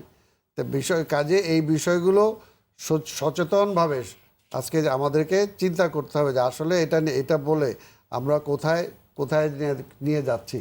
আমরা তো একটা কথাই বলছি যে ঠিক আছে, ভোট মানুষ দিতে পারলে যাকে দেখ, আজকে মাহমুদুর মান্নাকে না দেখ, আজকে অন্য যাকেই দেখ, তাকে তো দিতে পারতো লোকজন, কিন্তু ভোটটা তো দিতে পারে নাই। সেটাই হলো বাস্তবতা। তো এটার জন্য আজকের ভোটের অধিকারটা রক্ষা করার জন্য, গণতন্ত্রকে রক্ষা করার জন্য আজকে শুধু এটা বিএনপি বা ঐক্য ফ্রন্টের আজকে দায় না, এটা আওয়ামী লীগ সহ সবারই। আজকে তো আওয়ামী লীগ বললাম, তো আমি এর আগেও যেটা বললাম যে 5 বছর তারা ছিল, আরো 5 বছর থাকতে পারে, কিন্তু তাতে গণতন্ত্রের জন্য খুব একটা লাভবান কিছু হবে না। মানে কি করলে গণতন্ত্রের লাভ হবে? না, গণতন্ত্রের লাভ হবে যে ভোটিং রাইটটা এস্টাবলিশ করা, অর্থাৎ জনগণ তার ভোটটা দিতে পারবে সেই অবস্থাটা ক্রিয়েট করা, যে কারণে আমরা ভোটের আগে সেটার জন্য আপনাদেরও তো দায়িত্ব আছে। না, আমাদের দায়িত্ব ওইটাই। আমরা যেটা আগেই বলছিলাম যে কোনোভাবে একটা রাজনৈতিক দলীয় সরকারের অধীনে নির্বাচন কমিশন বলি, প্রশাসন বলি, কেউ নিরপেক্ষ থাকতে পারবে না। সেই কারণেই নিরপেক্ষ ভোট হবে না, এবং সেটাই আমরা এটা বলছি যেটা হবে না, এবং সেটাই প্রমাণ হলো যেটা হবে। যে কারণে বাংলাদেশে আর এটা হবে না। বাংলাদেশে ভবিষ্যতে অন্তত আর ওই পন্থায় কেউ যাবে, অন্তত এটা মনে হয় না। কিন্তু আপনারা জেনেও তাহলে গেলেন কেন? জেনে আমরা, যেহেতু আগের নির্বাচনে আমরা যাই নাই, এইখানেও সে ঘুরায় ফিরে বলবে যে মকসুদ সাহেব তো ঠিক বলে নাই। মকসুদ সাহেবের কথায়, সে আগের নির্বাচনটার কথা বলছে উনি, যে তাইলে তো দেখা যায় এরকম নির্বাচন হইলে 15 থেকে 20টা সিট হয়তো বিএনপিকে ধরাই দিত। উনিই বলছে, এটা আমার কথা না। কাজে বিষয়টা হলো হয়তো কি হইতো না হয়তো সেটা অন্য কথা। 2014 নির্বাচনের ব্যাপারে আমারও হয়তো অন্যরকম ব্যাখ্যা থাকতে পারে, বা অন্যরকম যাওয়া না যাওয়ার পক্ষে কথা থাকতে পারে, কিন্তু বিষয়টা হলো যে আজকে এই জায়গায় এই ভোটটা না দিতে পারার কারণে ওইটাও কিন্তু জায়েজ হয়ে গেল, যে ওইটা বিএনপি গেলে এই অবস্থাই হইতো। মানে ওটা এখন জায়েজ, 14 সালে ওইটা হয়ে গেছে। আচ্ছা, যে গেলে এই অবস্থাই হইতো। কি হইতো? শুনি জনাব মান্না। ওনার কাছে আমার প্রশ্ন যে আপনি বললেন যে দুজন গেলেই কি গণতন্ত্র প্রতিষ্ঠিত হয়ে যাবে? মনে হয়। আর যদি ওনারা না যান তাহলে কি শেখ হাসিনার সরকার পতন হয়ে যাবে? পতন আপনার আর্মি, পুলিশ, মিডিয়ার ক্ষমতায় বসে থাকতে পারেন। আর্মি মিডিয়ার দরকার তো নেই, তো দরকারই তো আছে। আপনার আপনি সংসদের দিকে একবার তাকিয়ে দেখেন, তাহলে পরে আপনি বুঝতে পারবেন। ফলে আপনার ওইটা বলে কোনো লাভ হবে না। লাভ তো হবে। আর ওনাদের মধ্যে কামাল হোসেন সাহেব স্প্লিট করে গেছেন অলরেডি। কামাল হোসেন সাহেবের সঙ্গে ওনাদের ওই যে বলেছেন না যে জামাতের সঙ্গে যদি দেয়, আমি প্রথমে শুরু করেছি যে ধানের শীষ দিলে আমি যেতাম না, এই যে বিশ্বাস তার, এবং বঙ্গবন্ধুর শিষ্য ছিলেন তিনি, ফলে তিনি ওনাদের সঙ্গে ওই যে তেলে জলে কখনো মেলে না, তো তেলে জলে মিলছে না। এটা যেটা ওনারা করছেন, এটা সুলতান এবং মোদাব্বির সাহেব তারা কামাল হোসেন সাহেবের মত নিয়েই ওখানে যাচ্ছেন। আর আওয়ামী লীগের কোনো কমতি নেই যে দুজন এমপিকে না নিলে আওয়ামী লীগের ডক্টর কামালের অনুমতি নিয়েই তারা যাচ্ছেন।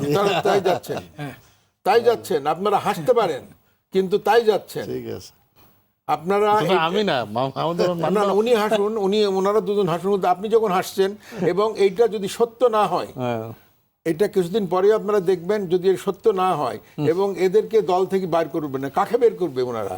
ওনাদের তো সবে ধন নীলমণি দুজন হলো, ফলে এই জিনিস যদি বের করে দেয়, তাহলে আর জীবনে ওনারা কখনো এমপি হতে পারবেন? ওনারা পারবেন, উনি পারবেন, কিন্তু আর হওয়া তো সম্ভাবনা নেই। একসাথেই আছেন, একসাথেই হবে না, একসঙ্গে থাকবেন না। থাকবেন না? না, একসঙ্গে থাকবেন না। যদি একসঙ্গে থাকেন, তাহলে মুক্তিযুদ্ধের যে স্পিরিট নিয়ে যে কথাবার্তা হচ্ছে, ডক্টর জাফরুল্লাহ চৌধুরীর সঙ্গে যে আপনারা বায়াস করছেন, এই সব বায়াস সব বিফলে চলে যাবে। জাফরুল্লাহ চৌধুরী নিজেও মনে করেন যে এদের সংসদে যাওয়া উচিত। আমি তো সেজন্যই বলছি, আমি নামটা যে আনলাম, তো আমি কি এমনি নামটা আনলাম? আমি কি না জেনে নামটা আনলাম?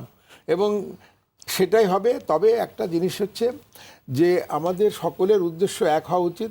যেমন উপজেলা নির্বাচন হচ্ছে, ওনারা 100-এর অধিক লোককে সাসপেন্ড করেছেন, বের করে দল থেকে বহিষ্কার করেছেন। এখন ওনারা যদি নির্বাচন অনবরত এইভাবে বর্জন করেন, তাহলে পারে হবে কি, নির্বাচন আমাদের দেশে একটা উৎসবের মতো, এবং এই উৎসব থেকে সাধারণ কর্মীরা বঞ্চিত হতে চান না। তারা বিড়ি ফুঁকবে, সিগারেট ফুঁকবে, চায়ের দোকানে বেশি গল্প করবে, রাজা মারবে, উজির মারবে, তবেই তাদের শান্তি হয়, তাদের অ্যামিউজমেন্ট এটা।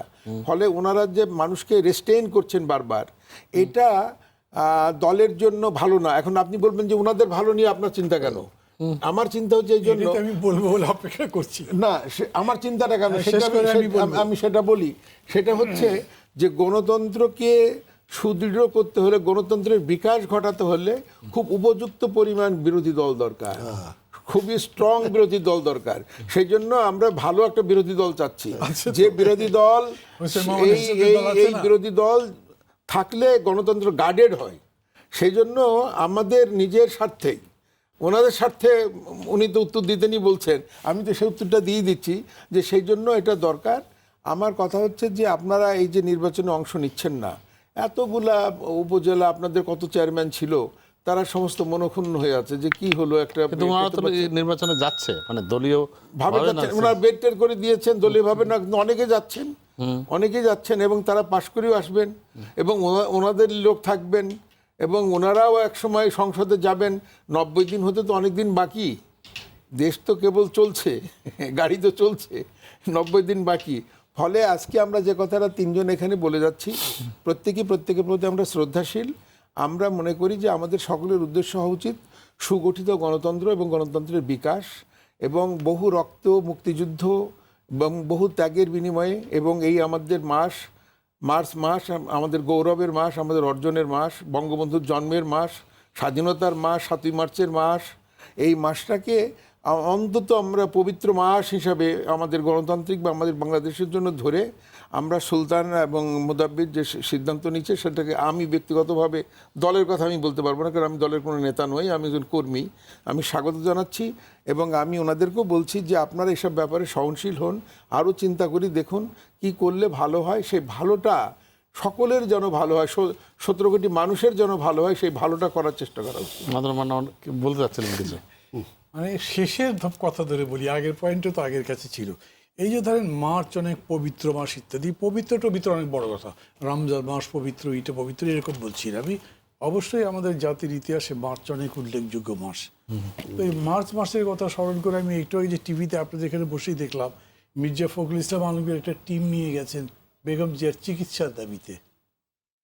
আমার বন্ধু ওবায়দুল কাদের, বন্ধু বলি, আবার অনেকে রাগ করার একটু খুশি হয়, তার চিকিৎসার জন্যে আমি খুবই খুশি যে সরকার যথেষ্ট ব্যবস্থা নিয়েছে, এবং নেওয়াও উচিত বলে মনে করি আমি।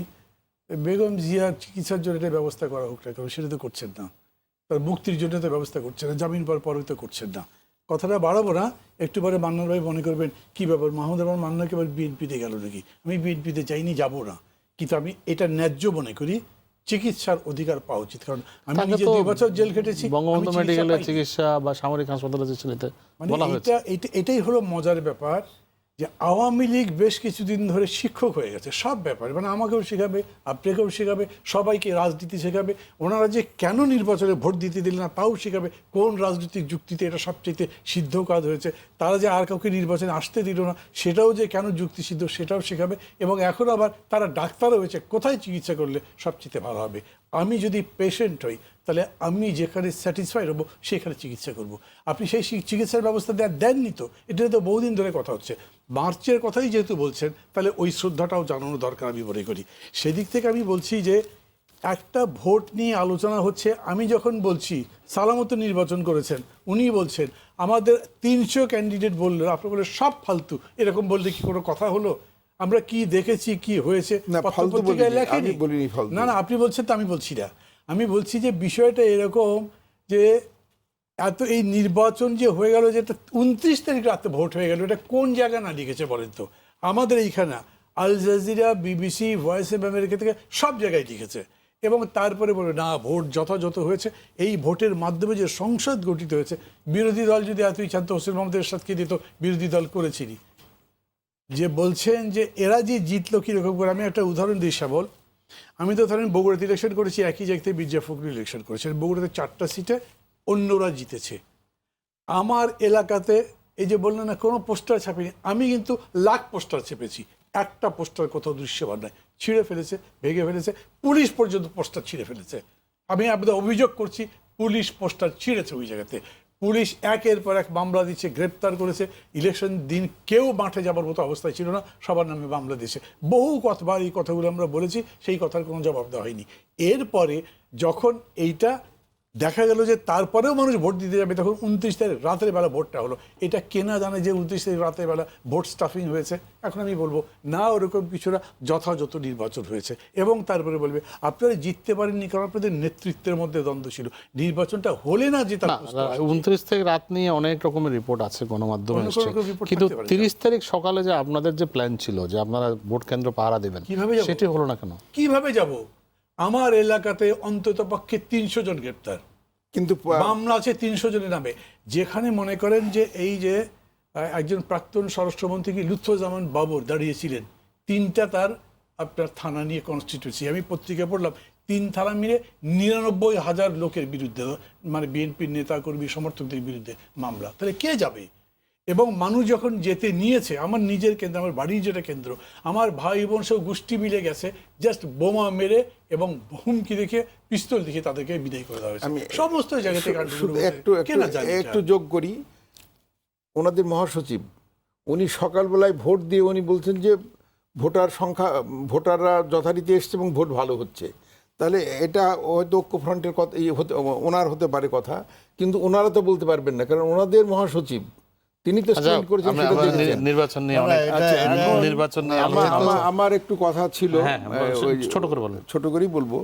উনি যে বললেন যে কথাগুলো, আসলে এই সব কথা তো আমি একরকম বলবো, উনি একরকম বলবেন, এতে তো জাতির সমাধান আসবে না। আপনি বলার পর আমি আর বলবো না, আপনি বলেন না, বলবেন না কেন? সমাধান আসবে বলবো না, মানে পাল্টাপাল্টি করবো না বলে বলবো না। পাল্টাপাল্টি তো আমি আপনারও পাল্টাপাল্টি করছি না, তো মুড হয়ে গেছে, মানে খেয়ে হারিয়ে গেছে কি বলতে গিয়ে। বলছিলেন যে এতে সমাধান আসবে না, মানে উনি একটা বলবেন আপনি আরেকটা বলবেন, সেটা সমাধান আসবে না। আমার যে কথাটা আমি বিশ্বাস করি সেটা হচ্ছে যে আমাদের এই যে উনি ওই মাসটাকে সমর্থন করেছেন, যে খুব ঐতিহ্যবাহী আমাদের একটি গ্রহণযোগ্য মাস। ওবায়দুল কাদেরের চিকিৎসার কথা বলছিলেন এবং বেগম জিয়ার চিকিৎসা করার জন্য আজকে যে ইয়েস। এখন তাহলে পারে ওনাদেরকে প্রথম বলতে হবে যে বাংলাদেশে যত বেগম জিয়ার তো চিকিৎসার দরকার, ভালো ডাক্তার দরকার। এখন আমরা জুদেরকে পছন্দ করি না। এখন যদি জু ডাক্তার যদি সবচেয়ে ভালো ডাক্তার হয়, তা আমি তো জুর কাছে যাব নাকি যাব না? আমি নিশ্চয়ই যাব জুর কাছে। তাহলে পরে ওনাদেরকে বলতে হবে যে ইউনাইটেড হাসপাতাল হচ্ছে বাংলাদেশের সর্বশ্রেষ্ঠ হাসপাতাল, আর বঙ্গবন্ধু বিশ্ববিদ্যালয় মেডিকেল কলেজ বিশ্ববিদ্যালয় যেটা, এটা কোনো হাসপাতাল বা ওই রকম হাসপাতাল না, বা আর্মির যে হাসপাতাল সেটার চেয়ে সবচেয়ে ভালো। এইটা একটা ডিক্লারেশন দিতে হবে। তো এটা ডিক্লারেশন দিই, কারণ গভর্নমেন্ট কি চাচ্ছে? গভর্নমেন্ট চাচ্ছে ওনার সুচিকিৎসা। আমরা তো আজকে বিএনপির একটা প্রতিনিধি দল গেছে, তারা স্বরাষ্ট্রমন্ত্রীর সঙ্গে আলাপ করেছেন। আপনার কি মনে হয় না যে বেগম জিয়া একজন সাবেক প্রধানমন্ত্রী, তার চিকিৎসার ব্যাপারে যদি বিএনপি উদ্বেগ করে থাকে সেটা অ্যাড্রেস করা দরকার কিনা? অফকোর্স অ্যাড্রেস করার দরকার, এবং সেটা বঙ্গবন্ধু মেডিকেল বিশ্ববিদ্যালয় অথবা সিএমএইচে যদি যায়, এর চেয়ে বড় জায়গা তো নাই। এটা কেন ওনারা মানতে পারছেন না আমি বুঝলাম না। মানে আপনি যেহেতু আমাকে ভালো বলছেন, সেহেতু ওনাকে আমাকে মন্দ বলতে হবে, এরকম একটা ভাব হয়ে যাচ্ছে। কারণ বঙ্গবন্ধুর থেকে পড়ে FRCS MRCP যেটা হচ্ছে, সেটা বঙ্গবন্ধুর থেকে পড়েই তো ওরা গিয়ে ওখানে করছে। আমি একটু চট্টগ্রামে যেতে চাই। আমি এটা একটু আমি আসবো, আমি আপনার কাছে আবার ঘুরে আসার সুযোগ হবে। হ্যাঁ, আপনি কি এই মুহূর্তে বলতে চান? হ্যাঁ, বলুন। এটা মানান ভাই যেটা বললেন, এটা তো মানান ভাইয়ের মনে থাকার কথা। আসলে হয়েছে কি, যে চিকিৎসা মানে মানুষের কিছু মৌলিক অধিকার আছে, সেটার ব্যাপারে কিন্তু আন্দোলন করা দরকার পড়ে না, মোটেই নাই। শিক্ষা, সেটা কিন্তু এমনি সেটার ব্যাপারে তখন এইটা আপনি ডিকটেট করে দিবেন যে অমুকের কাছে যান, বেগম জিয়া তো একজন কারাগারের আসামি, সেটাই। ফলে তিনি তো আর নরমাল ব্যক্তি না যে নরমাল। এর জন্য সরকার আরো বেশি দায় আছে। যখন বর্তমান প্রধানমন্ত্রী, আমি বলি আমার কথাটা, বর্তমান প্রধানমন্ত্রীও উনি কারাগারে ছিলেন। তিনি সাজাপ্রাপ্ত ছিলেন? না, আমি ছিলেন, কারাগারে ছিলেন। উনি তো সাজা আরে ভাই, তা আমার বলতে দেন, আপনি পরে বললেন। আচ্ছা, বলেন। কারাগারে ছিলেন, কারাগারে থাকা অবস্থায় ওনার কানের প্রবলেম হওয়ার পরে উনি কিন্তু ওই বলে দেয়নি সরকার অমুকের কাছে যান, উনি যাকে চাইছেন তাকেই দেখাইছে। ওনার প্রাণ গোপাল, উনি ওই সময় উনি বলাতেই কিন্তু ওই ডাক্তার দেখছে। আর আমার কথা হলো যে এইটা নিয়েও রাজনীতি বলে আমরা নাকি রাজনীতি করি। এখন যে কারণে আজকে ওবায়দুল কাদের সাহেব এইরকম একটা অবস্থা, আমরা সরকার তার দ্রুত ব্যবস্থা গ্রহণ করছে, এটার জন্য আমরা উই আর হ্যাপি। আমরা চাই যে তার মতো একটা কর্মক্ষম ব্যক্তি আল্লাহ তাকে ফেরত আনুক, রাজনীতিতে আবার সক্রিয় হোক। কিন্তু আজকে প্রশ্নটা তো কিন্তু এই কারণে আসতেছে যে ওনার জন্য আপনি সব কিছু করতেছেন, আর একটা সাবেক 3 বারের প্রধানমন্ত্রী বেগম খালেদা জিয়া আজকে শুধু সেখানে না, আজকে জেলখানায় পর্যন্ত সে ট্রিটমেন্ট পাচ্ছে না। উনি নিজে বলছেন, কতটুকু হইলে বলতে পারে যে আমার ডায়াবেটিসের রুগী আমার যে ব্লাড টেস্ট করবে সেটা পর্যন্ত করতেছে না, আমার হাতটা হয়ে যাচ্ছে, এটা যে থেরাপি দেওয়া দরকার, এটার জন্য পিজিতেও নেওয়া লাগে না, এটার জন্য ইউনাইটেডেও নেওয়া লাগে না। আর আরেকটা হলো ওনার পিজিতে না যায় ইউনাইটেডে গেলে একটা বিপ্লব ঘটে যাবে দেশে, এরকম তো অবস্থা নাই। না, না, একটু PG র অসুবিধাটা না, কি? ওইটা অসুবিধাটা কি আপনি ওইটা বলেন। আমি হাকিম চাই বলেছে। ভাই, আমি চাই গভর্নমেন্ট হসপিটাল হাকিম ওই বলেছে। তো সেটাই, তাই হাকিম দরকার পড়ে না তো এখানে, এটা সরকার হলো সরকারের হাকিম দায়িত্ব। বিচার করেছে যে শোনেন, এই জন্য তো বলে sentence দিয়েছে। এগুলো দিয়ে হাকিম দেওয়া কখনো হয় না। আজকে যে ওবায়দুল কাদের সাথে পারেছেন হাকিমকে বলছে, জেল হয়নি, শোনেন, তার পয়সা কয়েদি তো আপনার জেলে রাখলে বিএনপি কালকে ক্ষমতায় গেলে আপনি ধরে কয়েদি বানায় দেওয়া যাবে। বর্তমান তা তো করবেনই আপনারা। রাষ্ট্রের যে অবস্থা, রাষ্ট্রের এটাই অবস্থা, ওটা আপনি করেন, এটাই দেখতে করছেন। যান আপনি আমাকে। না, সেটাই আপনি এটা করছেন তো, এটা হলো বাস্তবতা, এটাই বাস্তব না, কয়েদি ছিল, যাই হোক। এটাই বাস্তব ঠিক আছে, না। কাজে এই চিকিৎসা নিয়ে বলে ওবায়দুল বিএনপি কাদের আন্দোলন free man, করতে হবে। তার পয়সা বেগম দিয়ে খালেদা, আমরা শোনেন, তাই এটা আমরা এটা একটা গভর্নমেন্টের দুঃখজনক, এক্সচেকারের পয়সা তো না। এটা হলো দুঃখজনক। ওবায়দুল কাদের চিকিৎসা তো গভর্নমেন্টের এক্সচেকারের না, এর চেয়ে বেশি ব্যক্তিগত পয়সা। শোনেন, এর চেয়ে বেশি আসলে এটা সরকারের ঠিক জানেন না দায় আমরা দায়িত্বটা এটা। বেশি সরকারের, যেটা আজকে ওবায়দুল কাদেরের আচ্ছা, আমরা একটু ABD চট্টগ্রামে যেতে চাই। হবে। চট্টগ্রামে যেতে চাই। হ্যাঁ, চট্টগ্রামে আছেন আমাদের ইফতেখার সাইমুল। এই যে চিকিৎসা নিয়েও একটা কথাবার্তা, চট্টগ্রামের লোকজন কি ভাবছেন, রাজনৈতিক নেতারা? ইফতেখার সাইমুল। ধন্যবাদ আপনাকে। আমি খুব মনোযোগ সহকারে আমাদের দুইজন কেন্দ্রীয় নেতার বক্তব্য শুনছিলাম। একজন প্রিজনার হিসেবে জেল কোর্টের বিধান মোতাবেকই চিকিৎসার ব্যবস্থা গ্রহণ করতে হবে। প্রিজনার চাইলে তাকে, আমি একজন আইনজীবী হিসেবে যেটুকু বুঝি, প্রিজনার চাইলে কোথাও যাওয়া যাবে না। আর প্রিজনার যেহেতু সরকারি, আমাদের জেল কোর্ট যেটা বলছে যে সরকারি হাসপাতালগুলোতে তাদেরকে আপনার জেল কোর্ট মোতাবেক পাঠাবেন। যদি উনি মনে করেন, আমার বক্তব্য, যদি উনি মনে করেন যে আমার ওই চিকিৎসক প্রয়োজন, তার পিজিতে যাওয়ার পরে উনিও চিকিৎসক, উনার এক্সপার্ট, উনি যাকে চিকিৎসক হিসেবে চান, উনি সেখান থেকে কল দিতে পারেন, অনুরোধ করতে পারেন যে আমার ট্রিটমেন্টের জন্য এই চিকিৎসকগুলো এখানে আসা উচিত। এখন পেশেন্ট, আমি তো এমনি হয়তো এইভাবে বলা ঠিক হবে কিনা বুঝতেছি না, আজকে 4 মাস 5 মাস তারও অধিক সময় পর্যন্ত উনি নিজেকে অসুস্থ বলে একটা বেসরকারি হাসপাতাল যেতে চাচ্ছেন, কিন্তু এই 5 মাস আল্লাহর রহমতে উনি সুস্থ আছেন। তাহলে এই মানে অসুস্থতার কথা বলে বিশেষ কোনো সুবিধা নেওয়ার চেষ্টা করছেন কিনা সেটা তো সরকার দেখবে। রাষ্ট্র তো উনারও নিরাপত্তার ব্যবস্থা গ্রহণ করার দরকার আছে।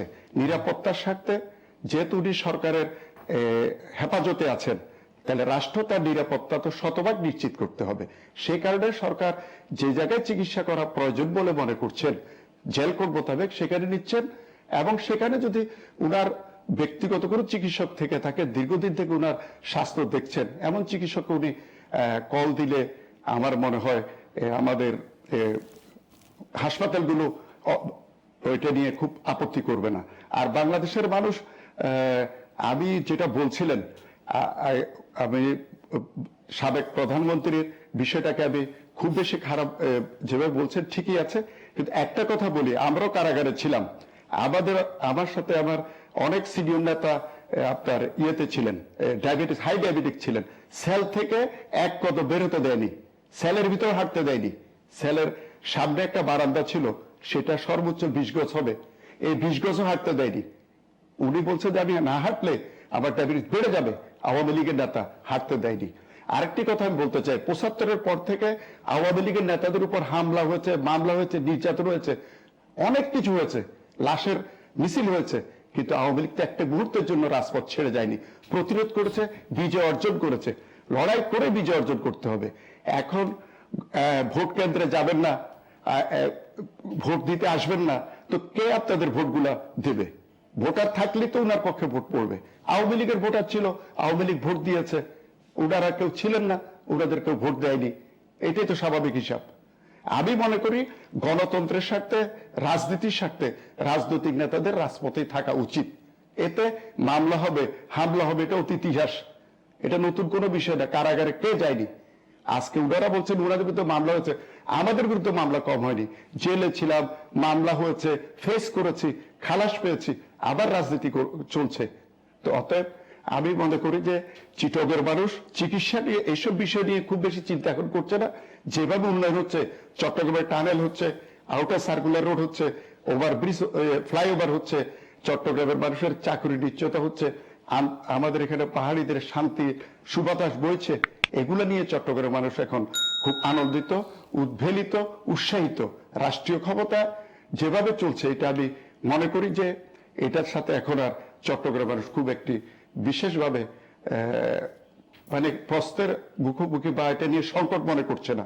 আরেকটি বিষয় আমার মনে হয়, আমার নেতারা আছেন, আমার মনে হয় যে দীর্ঘদিন পর্যন্ত ইনারা জামাতের উপর নির্ভরশীল ছিলেন। তো জামাত উনাদের টোটাল কর্মক্ষমতাটা, রাজনৈতিক কর্মক্ষমতা বোধহয় উনাদেরকে অনেকটা রাজনৈতিকভাবে প্যারালাইজ করেছেন, যে কারণে এখন উনারা রাস্তায় আছেন বলে আমার মনে হচ্ছে। ধন্যবাদ জানাচ্ছি। আমাদের খুব বেশি সময় হাতে নেই, আমি একটু অন্য স্টুডিওতে ছোট ছোট করে যদি একেবারে 30 সেকেন্ড করে যদি কারো কোনো প্রশ্ন থাকে, প্রথমেই কবির আহমেদ খান, 30 সেকেন্ড। আমরা আসলে চিকিৎসা নিয়ে রাজনীতি চাই না। আমাদের বিজ্ঞ নেতৃবৃন্দ বলেছেন, আমরা কিন্তু আসলে কারো চিকিৎসা নিয়ে রাজনীতি চাই না। আপনারা জানেন বঙ্গবন্ধু মেডিকেল বিশ্ববিদ্যালয় একটি আন্তর্জাতিক মানের চিকিৎসা প্রতিষ্ঠান। সেখানে উচ্চশিক্ষার্থী MBBS এর পরে যে উচ্চশিক্ষা, সেটাই কিন্তু দেওয়া হয়। সো আমরা মনে করি যে এটা আন্তর্জাতিক মানের প্রতিষ্ঠান। ওবায়দুল কাদের চিকিৎসার পর কিন্তু দেবী সেটি বলেছেন যে সেখানে আন্তর্জাতিক মানের চিকিৎসা কিন্তু ইতিমধ্যে তার কিন্তু সেই চিকিৎসা হয়েছিল। সো আমরা এটা নিয়ে সন্দেহ প্রকাশ করতে চাই না। পরবর্তীতে ওনাকে বিদেশে নেওয়া হয়েছে, সেটাও একটা বড় ধরনের উদ্যোগ। অবশ্যই ধন্যবাদ কবির, ধন্যবাদ। নেসারুল্লাহ খোকন। ব্যক্তিগতভাবে আমি যেটা মনে করি, বেগম খালেদা যদি মনে করেন যে ওনার ব্যক্তিগত কোনো চিকিৎসক আছেন, ওনাকে দেখায় হলেও ওনার যে মনের যে তৃপ্তি, এটা মেটানো হোক এবং তার সর্বোচ্চ চিকিৎসাটাই যেন উনি পায়, আমি সেটাই আশা করি। ধন্যবাদ খোকন। মোহাম্মদ আরমান, ঢাকা বিশ্ববিদ্যালয় শিক্ষার্থী। আসলে আমাদের সংবিধান তো বলে আইনের দৃষ্টিতে সবাই সমান, কিন্তু আরেকটি কথা আছে, some people are more equal before law. So আমরা দেখতে পাচ্ছি যে রাজনীতির মাঠে শুধুমাত্র এই জিনিসটা বেশি ব্যবহৃত হচ্ছে, যে কিছু মানুষ বেশি সুযোগ সুবিধা নিচ্ছে আইনের দৃষ্টিতে, আইনের যে ফাঁকফোকর আছে সেখান থেকে। আমরা চাই না যে সাধারণ মানুষের জন্য যে আইনটি হবে, আপনি নেতা, আপনার জন্য সেই আইনটি প্রয়োগ করা উচিত এবং সেই আইনের দৃষ্টিতে আপনার যে ব্যবস্থা নেওয়া উচিত সেই ব্যবস্থাটি নেওয়া দরকার, সেটা চিকিৎসা হোক বা রাজনীতি হোক, যে কোনো জায়গায় হোক। সবাইকে ধন্যবাদ। ধন্যবাদ আরমান। রুশো তালুকদার, আরেকজন শিক্ষার্থী ঢাকা ধন্যবাদ। বিশ্ববিদ্যালয়। আমি যেটা মনে করি সেটি হচ্ছে, আজকে একজন রোগী মানে কারাবন্দী হলেও তারও মানবিক কিছু রাইটস রয়েছে, সেই জায়গা থেকে আপিল করে হোক বা যে কোনোভাবে হোক, আমি মনে করি একজন কারাবন্দী যেখানে চান তার চিকিৎসা করাতে, তার চিকিৎসাটি সেখানে করতে দেওয়া উচিত। ধন্যবাদ। ধন্যবাদ। আমরা ছোট করে শুনবো যেন মদরুর মান্নাজের এই চিকিৎসা নিয়ে আপনার কি মনে হয় যে এই যে ওবায়দুল কাদেরের চিকিৎসা এবং অনেকে তুলনা করছেন, এই জায়গাটাতে তুলনামূলক কিনা? বেগম জিয়ারও আজকে তুলনা তো আসতে পারে, কিন্তু আমি তুলনা করতে চাচ্ছি না। আমি শুধু এটা বলছি যে বেগম জিয়ার চিকিৎসা নিয়ে তো তারা বহুদিন ধরে বলছেন। আমার মনে আছে যে একটা সবার মধ্যে প্রফেসর BQM বদরুদ্দোজা চৌধুরী বক্তৃতা করছিলেন, এখন সরকারের সঙ্গে আছেন, এখন উনি এই কথাই বলবেন কিনা জানি, উনি বলেছেন যে কোনো পেশেন্টকে তার মানে সন্তোষ মতো চিকিৎসার ব্যবস্থা দেওয়া উচিত, সেটা দেওয়া হয়নি। আর এই যে কারাগারের কথাটা তো বলা হচ্ছে, আইন তো অনেকেই দেখাতে পারবেন, আইন দেখিয়ে যেরকম ভালো করতে পারবেন খারাপও করতে পারবেন। মানে মাননীয় প্রধানমন্ত্রী যে জেলে থাকা অবস্থায় চিকিৎসা পেলেন সেটার কথা বলেছে। আবার আমি বলি, আসমা আব্দুর রব কিন্তু সাজা পেয়েছিলেন, তারপরে ওনাকে জার্মানিতে পাঠানো হয়েছিল চিকিৎসার জন্য। এটা হতেই পারে, বাইরে যে পাঠানো যাবে না তাও না, বা তার পছন্দ মতো করা যাবে না সেটা না। মূল কথা হচ্ছে ঠিক মতো চিকিৎসাটা আছে দেওয়া হয়, কিন্তু উনি প্রতিনিয়ত অভিযোগ করছেন যে না, আমাকে চিকিৎসাটা পাচ্ছেন না, দেওয়া হচ্ছে না। এবং বেগম জিয়ার মতো 3বারের প্রধানমন্ত্রী একজন ফালতু ধান্দা করছেন, সুযোগ নেওয়ার চেষ্টা করছেন, এইরকম কথাবার্তা আসলে রাজনীতির জন্য শোভন হয় না। জনাব আব্দুল সালাম, খুব সংক্ষেপে 1 মিনিট। আসলে এটাই দুঃখের ব্যাপার। মনে হলো যে এখন কথাবার্তা শুনে মনে হচ্ছে যে এখন খালেদা জিয়া মরে প্রমাণ করতে হবে উনি অসুস্থ ছিলেন। মানে এমন অবস্থা যে উনি অসুস্থ না, এটা এই বিষয়টা নিয়ে আসলে বলতে গেলেও খারাপ লাগে। উনি এটা হলো তার একটা মৌলিক অধিকার। এটা বর্তমান রাষ্ট্রীয় ক্ষমতায় যারা আছে তারা এটাকে রাজনৈতিক মানে স্বার্থ চরিতার্থ করার জন্য এটাকে ব্যবহার করতেছে, এটা কোনোভাবেই কাম্য না। আর নির্বাচন বিষয়ে বলতে চাই না, আপনার এই প্রোগ্রামে নির্বাচন চলাকালীন, আজকে হয়তো নির্বাচন চলাকালীনই বলছিলাম যে আমি এখন আসছি, আমার আজকে 3 জন গ্রেপ্তার হয়েছে, আমি নামছি, আমার পিছন থেকে 5 জন নিয়ে গেছে, আমার পোস্টার লাগাতে দিচ্ছে না, এই অবস্থা। এটা কিন্তু সারা দেশে, এটা নতুন করে আর এখন আলোচনাই করতে চাই না। আর আরেকটা কথা হলো যে কেন লোক নামে নেই, কী ছিল না, এটা তো ওই যে বলছে যে ফজরের পরে, আর ওনারা যে ওই ইসের আগেই তাহাজ্জুদ পরে ওনারা যে ভোট অলরেডি গায়েব করে ফেলাইছেন, কাজে ওইটা তো ফজর পর্যন্ত অপেক্ষাই করেন। এটা ফজরের জন্য আপনার অপেক্ষাই করেন না, তাহাজ্জুদের পরেই নিয়ে গেছেন। কাজে এটা হলো এই জন্য এটাই বলবো, যেটা আমরা হাইসা বলতেছি, কিন্তু আমি বারবারই বলতেছি যে এটা গণতন্ত্রটা আজকে শুধু বেগম খালেদা জিয়ার জন্য না, একা না, এটা শেখ হাসিনার জন্য, আওয়ামী লীগের জন্য বা বিএনপি সবার জন্যই এটা দরকার। যদি না থাকে একসময় সবাই ক্ষতিগ্রস্ত হবে। তারপর বলছি, 1 মিনিট লাগবে না। আজকে আমাদের হোম মিনিস্টারের সঙ্গে ওনাদের মহাসচিব একটু প্রতিনিধি দল নিয়ে দেখা করেছেন এবং ওনাদের মহাসচিব বলেছেন ধৈর্য সহকারে মাননীয় হোম মিনিস্টার আমাদের কথা শুনেছেন এবং এই বিষয়ে যথাযথ ব্যবস্থা গ্রহণ করা হবে বলে আশ্বাস দিয়েছেন। ফলে উনি আশ্বাস দেওয়ার পরে আর কিছু আশ্বাস থাকে না। আমরা মনে করি সবাই চিকিৎসাটি মৌলিক অধিকার, যেটি বলছিলেন, আমরা আশা করি সবাই পাবে সেটি। দর্শক, আজ এই পর্যন্ত। আগামী মঙ্গলবার আবারও দেখা হবে। সবাই ভালো থাকুন, সুস্থ থাকুন এবং RTV সঙ্গেই থাকুন।